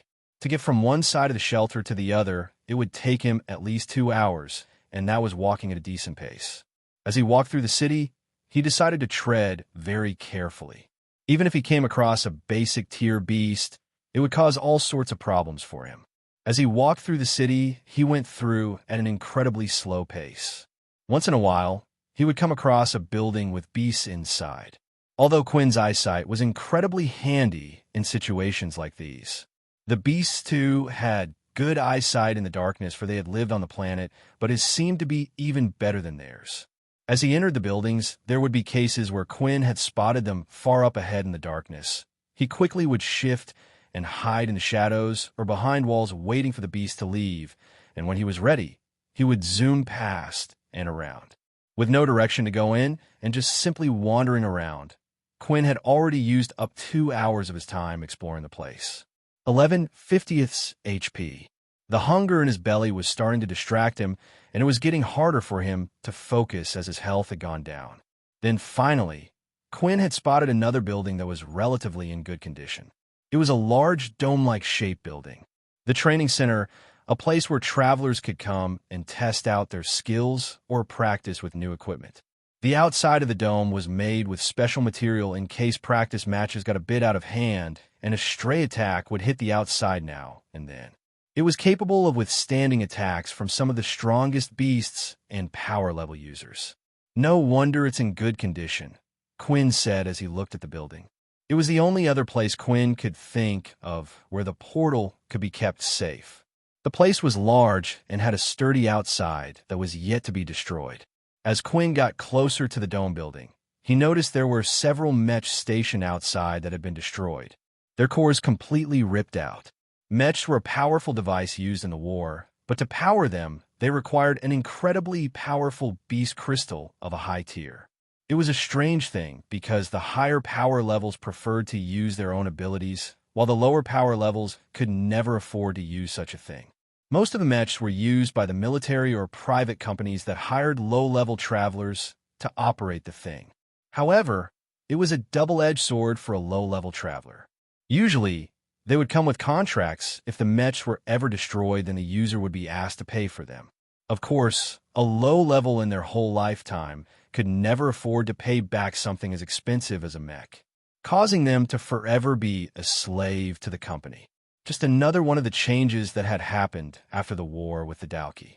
During the war, humans were brought together to fight the common enemy, but once the treaty was signed, the greed of humans were shown. If the Dalki knew how ununited Earth was at the moment, Quinn was sure Earth would lose the way it was right now. That's why he needed to get stronger to protect himself. As he reached the entrance of the training center, he could see that 2 Radiclaws were standing out in front of the building. Before entering, he decided to walk around the large dome carefully to see if there were any other entrances, but there were none besides the first one he had seen.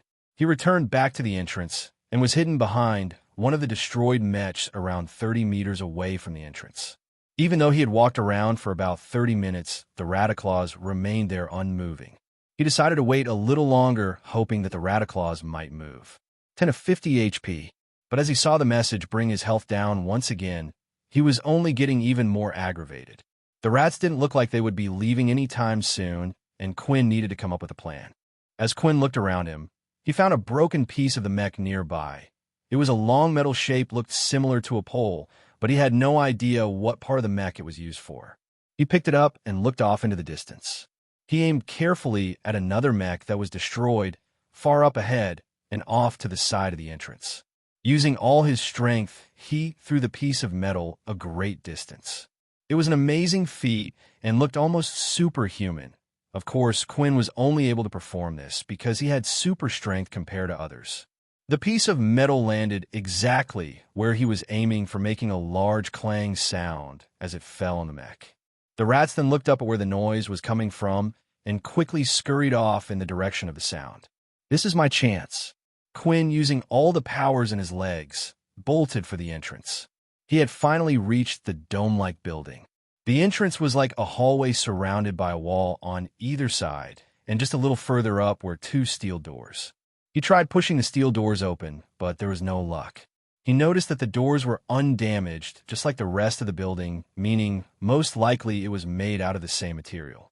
As he looked around the door for anything, he spotted another access code machine. He immediately rushed forward, placing his hand on the machine, and used his inspect skill. I hope these works. Don't let me down, system. An access code machine linked to the two steel doors.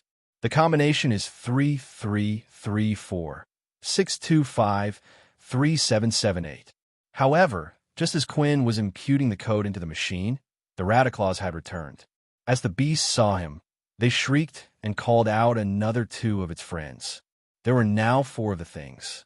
As he heard the sound of the beast behind him, his hands started to shake. Come on. Come on. Asterisk beep. Damn, I must have put in a wrong number. His nerves were getting the better of him, and his concentration had been broken. He used his inspect skill once again, making sure he had the right code. He started imputing the numbers again when he suddenly felt something chomp down onto his leg. 9 of 50 HP. As he looked down, it was one of the rats, and the other three weren't too far behind it. Quinn then swung his fist down as hard as he could at the rat, smashing its skull into pieces. The rat was forced to let go, but still wasn't dead. The other three were now too close, and he no longer had any time to input the code. Flash step. Then Quinn was suddenly behind them, but he was still too close to the four rats. Flash step only had a distance of 5 meters at most. The rats turned and all ran forward towards him. I have no choice. He held out his palm and fired. Blood burst. A shotgun-like spray of blood was released from his hand, and it had knocked back all four of the rats, killing the already injured one. For 50th HP, 100 EXP, he then rushed forward to one of the rats on the ground, held both hands together, and slammed it down on another rat's head, killing the second one. 100 EXP. Now the other two rats had recovered and were quickly after Quinn once again. Out of desperation, he swung his hands and activated his blood swipe, although this time, the blood swipes were strong and had killed each one in a single attack. 100 EXP, 100 EXP, 850/25600 EXP, 250th HP.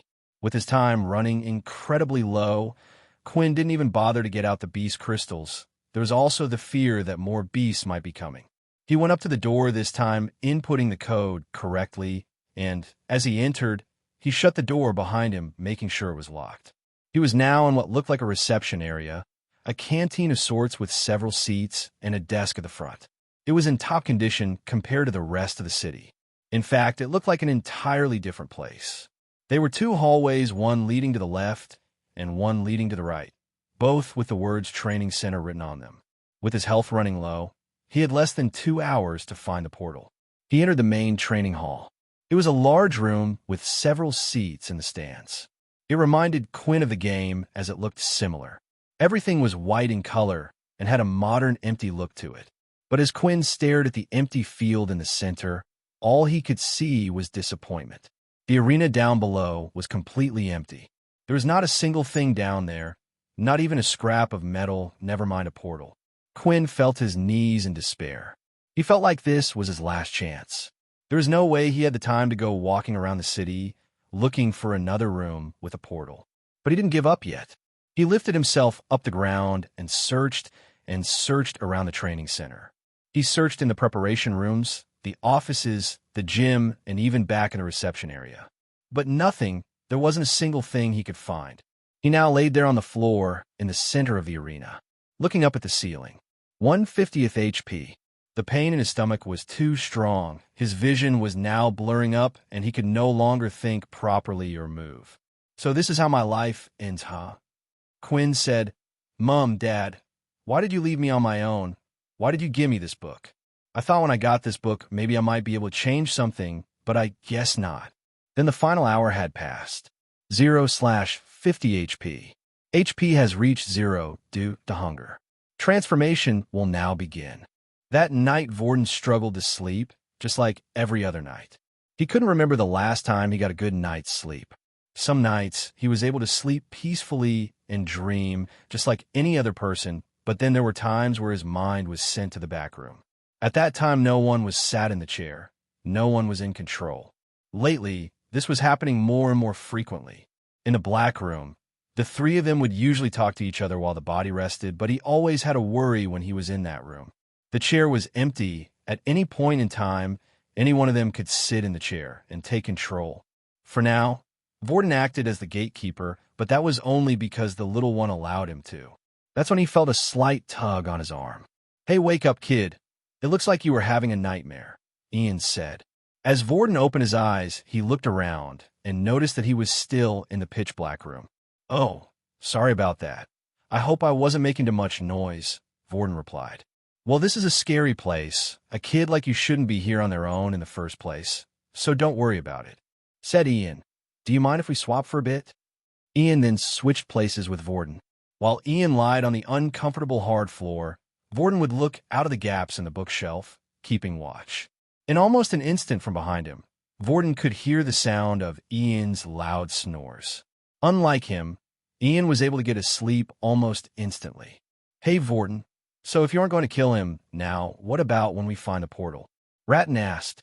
The advanced crystal he is carrying would be very helpful to us, and no one would find out. You've seen how weak he is, and now we have his ability. It would be easy to finish him off. While I'm in charge, nobody gets hurt, Vorden replied, getting annoyed. Fine, but one of these days when we're in trouble, I won't be coming to help you, and when he sees you're doing a bad job, I will be put in charge instead, and I am not going to let you decide a single thing. When doing nothing, it was hard to tell how much time had passed. Vorden didn't even know how long he had been asleep for, and with the sky always showing black, he had no way of knowing. After waiting what felt like an entire day, it seemed like Ian had finally woken up. As he lifted himself off the ground, he continued to wince in pain and hold onto his ribs.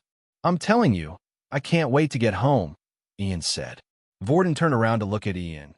Seeing that he was struggling to get up, he offered his hand once again and pulled him up from the floor. But as Ian got off the ground, his face suddenly dropped in one of the holes he had made. All that could be seen was a single large eyeball looking through. Ian immediately went to his waist and grabbed a small dagger, throwing it at the beast's eye. Using all his strength and the added stats of the equipment he was wearing, the dagger flew right through the eye and out the other end, killing it in a single blow. Then when he pulled his hand back, the dagger flew back into his hand.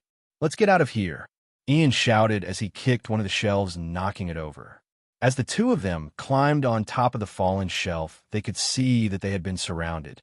All around the library, on top of the ceiling, on the side of the walls, were multiple slug-like creatures everywhere. They had a single large eye on its head, and sticking out of its sides were multiple tentacles coming from the beast's underbelly. I thought you were keeping a lookout, Ian said. I was, but the small space would only let me see so far. Vorden was a little distracted deep in his thoughts, but even so, it was hard for him to see beasts like these, for they were able to scale up the side of the walls and hang from the ceiling. They were completely surrounded, not just around them, but also above as well. A few of the slug creatures dropped from above, while the ones around them reached out with their tentacles. There were too many attacking at once. Ian then held out both of his hands with his palms open. Objects from all over the library started to vibrate. Slowly, they were moving along and coming towards him as if they were being pulled by an invisible force. Then shards of metal from all over came flying towards the two of them at an incredible speed. Stick close to me, kid, Ian commanded, and Vorden did as he was told.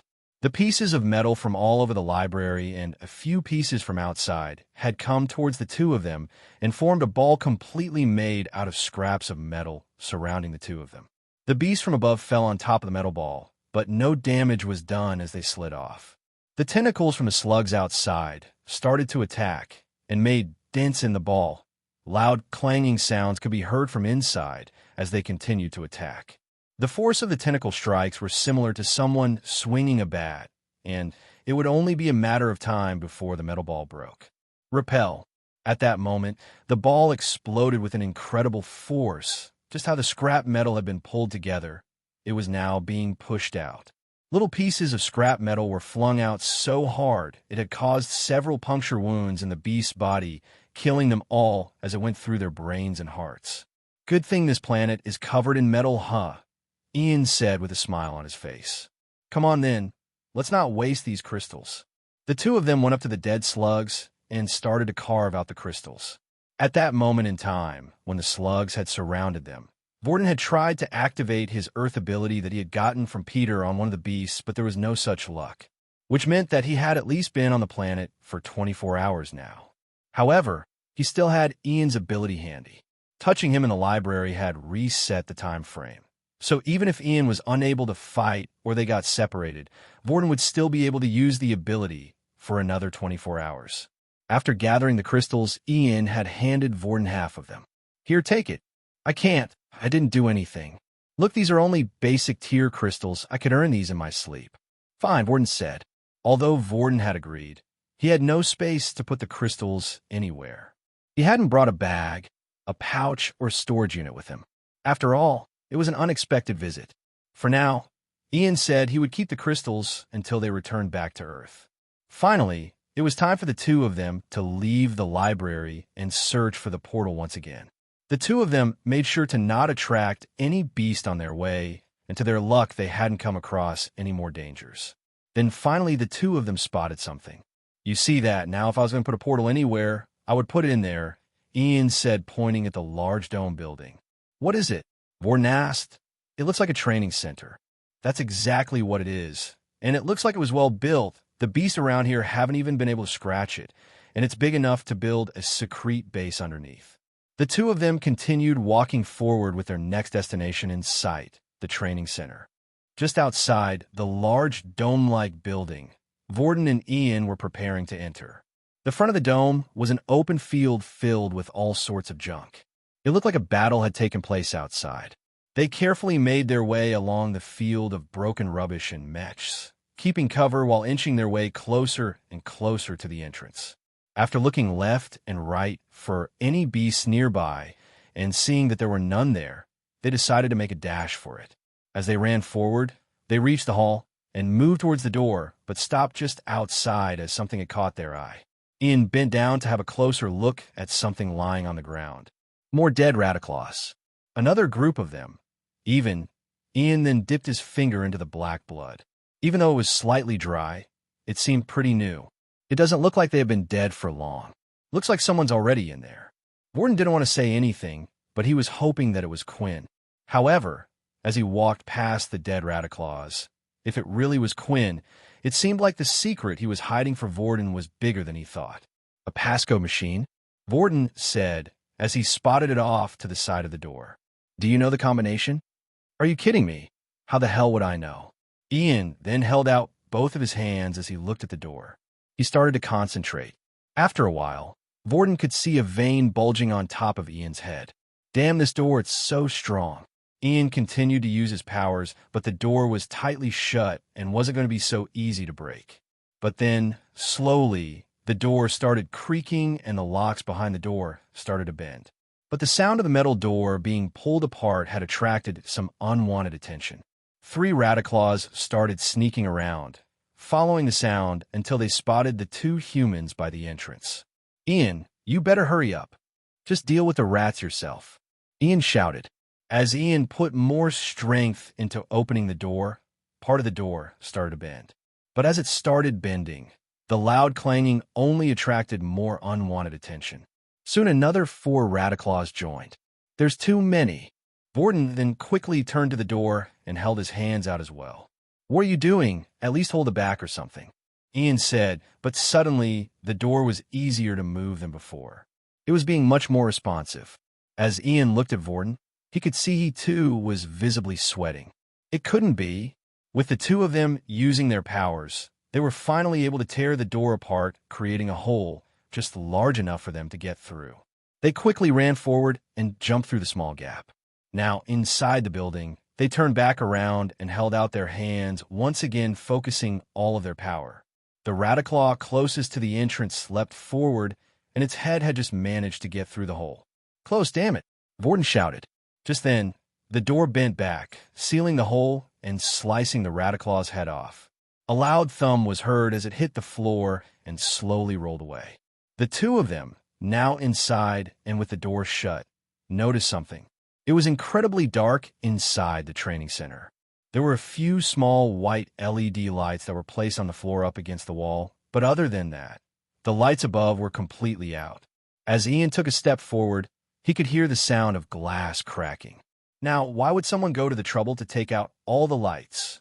Ian said, "These places are built to last hundreds of years with the power they have, and the outside looked like it was untouched. Maybe it was the person who came in before us. Maybe. Here, take this," Ian said, as he chucked over a small pebble-like item. Vorden noticed that it was the same item that he had used when they had made their temporary shelter in the library. As Vorden tapped, at once a small orange glow emitted from the stone and surrounded him. "What about you?" Ian then pulled out another stone, tapping it before putting it on his waist. "Now, are you going to tell me about what just happened, or are you going to keep that secret as well?" Vorden let out a little nervous laugh. "No secrets. My ability allows me to copy other abilities. I copied it when I saw you use it at the library." Vorden had no reason to lie to the man. He already knew he could use the same ability, and what were the chances that Vorden had the same rare ability as the man? However, Vorden wasn't going to reveal the fact that he needed to touch the man to copy his abilities. That part he would keep to himself. "That's kind of cool. I wish I could do something like that." Ian said, "Come on, let's go." Vorden was surprised by the man's actions. He thought he might yell or complain that he had done something without his permission, but this was something that he hadn't experienced before. The two of them continued to walk along the dark hall. For now, there was only one direction they could go, and the LED lights helped lead them the right way. "Psst, hey Vorden, this is your last chance. Switch with me now," Radin said. "If the portal's in here, I can save you the hard work and kill him straight away. Buzz off, will you?" "Fine, but that was your last chance." The two of them had finally arrived at the reception room. There were still small LED lights placed across the room, so at least they had a sense for the size of the room. Still, just like the previous room, the lights had been taken out. Each of the lights above were smashed in. "It must have been a beast," Ian said. "What makes you say that?" Vorden asked. "Well, a lot of beasts on this planet are on a cycle. For the year it remains dark, they go out and hunt. But when the sun comes out, they hibernate for the year. My guess is that a beast sensitive to light managed to get inside somehow and started to destroy them all. If it was a human that did this, they could have just found the source of power and shut them all off at once, or even just used the light switch." They continued to move forward until they had eventually reached the front desk. Now all that was left was to enter the arena, and they did so, going through one of the entrances. When they exited, they had come out into the stands. Grah! As soon as they entered, fierce growls started coming from the hallway. "Quick, turn of your stone," Ian whispered loudly. However, it was useless. They could hear footsteps banging against the floor as something came rushing forward from the arena and into the stands. Rack! A loud screech echoed through the entire arena, as the creature had spotted its prey and was now running full force towards them. Transformation will now begin. As soon as this message appeared, a shooting pain could be felt all over Quinn's body. It felt as if his insides were burning with fire. The white of his eyes slowly started to fill with black, and his teeth started to grow in size. However, the pain didn't stop there. His body would jolt itself up and down, as if something was trying to break free. His nails grew slightly larger, and his skin started to form around his body, even tighter. The features of his bones started to show more, and his hair was falling from his head. Your mind is unstable. Your blood lust has reached its maximum level. You are now a crazed bloodsucker. All stats will be doubled. Health will be halved. While in this form, all blood skills are unavailable. Although he had received message after message about what state he was in, Quinn was unable to read any of them because his mind was no longer there. A human figure remained, but what was now standing in the middle of the arena was no longer human. With a bold scalp and claw-like hands, the creature was hunched over. As it opened its pitch-black eyes and was startled by the light, it stumbled to the ground as its senses were now super-heightened. Wreck! It then let out a loud, piercing screech that echoed through the large training center. With its eyes closed, it ran forward at an inhuman speed, and when it reached the side of the wall, it dug its claws in and started to climb up. It quickly moved up to the ceiling before smashing the light with its fist. The light was now no more. With the light taken out, the bloodsucker was able to now open its eyes. It could see just as clear as if it was day inside. It let go of the ceiling, causing it to fall to the ground. The drop was at least 30 meters to the top, but as it landed, it bent its knees and walked off as it had taken no damage from the fall. The bloodsucker started to roam around the training center. As it entered each room, it continued to destroy the lights.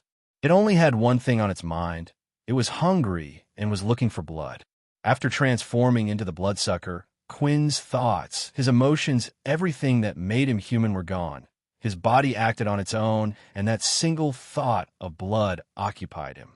Finally, he had returned to the arena in the training center, and, as if it didn't know what to do, it started walking in circles waiting for his prey. Then a few moments later, Vorden and Ian had entered the room, although they were quiet. Quinn could hear everything, their soft footsteps against the floor, and even their whispers to each other. His head turned and saw two bright lights. At first, the light covered the humans, so he was unable to tell what they were, but when they turned the lights off, he could tell his meal had arrived. Ian and Vorden could hear the sound of something running towards them, but it was too dark to tell what it was. Now that they had been discovered, there was no need to stay in complete darkness. Ian went to his belt to touch the stone, but before he had reached it, the beast was already upon him. Being in the dark had adjusted the two's eyes a little, and the LED lights going across the edge of the arena gave them little light. Now the beast was close enough he could tell it had a human figure. As the beast held out its claws, Ian too came out with his fists. You want to battle with strength then. However, the beast's hands had wrapped around Ian's fist and stopped them in its tracks. Then using its nails, it dug into Ian's fist, drawing out blood. What monstrous strength, damn it, to meet a humanoid beast of all types here. As it smelled the blood fall from Ian's hands, it started to growl and screech even more. It opened its mouth, revealing two huge fangs. It then tried moving its head forward, clomping down its jaws, but activating all the strength in the beast equipment he was wearing, he tried pushing the beast back and managed to stop him a little. Then the beast lifted both of its legs off the ground and kicked Ian away, causing him to fly into the nearby wall. It started to rush forward as it saw Ian was injured, but before it could reach him, a metal chair from the stand came flying out from the side and knocked the beast away. Vorden quickly rushed to Ian's side and lifted him off the ground. Thanks, kid. What was that? Vorden asked. I don't know. I've never seen anything like it, but it looked like a humanoid-type beast. I don't know much about them, but all I know is they're one of the most powerful type of beasts to be discovered on other planets. This is my first time seeing one. Ian replied. The chair didn't keep the beast down for long, as the smell of blood was too strong. It attracted the beast, and as soon as it got up from the ground, it immediately started running in the direction of the two again. Turn on your light stone. Ian said, Quick, the light stone. As the two of them turned on the light stone, the beast suddenly stopped. It covered its eyes and backed away from the two. It looks like I was right, said Ian. That beast must have been the one to take out all the lights. It looks like it's super sensitive. But the two were foolish, thinking the light stones would be enough to keep the bloodsucker away from its prey. The beast didn't need to rely on its eye's sight to know where the two were. The smell of Ian's blood was enough. From the stands, it started to rip out the chairs and proceed to hurl them at the two. Luckily, The chairs were made out of metal material, so Ian and Vorden were able to repel them away. The chairs continued to be chucked at an incredible rate as each one was ripped from the stands. Then the beast decided to rush forward with its eyes closed. As it got close to the two, it started to attack them blindly. "How does it know where we are?" Ian said. "Vorden, get out of there." Ratton said. "What do you mean?" Vorden asked. "Can't you see? The beast is only attacking Ian. Something is attracting to Ian." With Ratton's words, Vorden decided to break away from Ian and ran down to the arena floor. And just like he said, the beast had completely ignored Vorden and continued to attack at Ian. "We have to help him. Ratton, switch with me." "No," Ratton replied. "We could die. You had your chance before. It's time you learn your lesson. Get out of this one yourself, Vorden." Then a new voice was heard from within. "I will help you." Ian and the beast continued to do battle. Unfortunately for Ian, the only source of metal he could control in the arena were the chairs, and it took him some time to attract things toward him. He had 2 chairs out from the stands and would use them as shield blocking the beast's attacks. However, every time the beast would hit with its fist, it would completely tear through the chairs. The attacks were too powerful. Then the beast leapt through the air with its fangs wide open. Ian had no choice but to shove his forearm into the beast's mouth, hoping to avoid a fatal blow.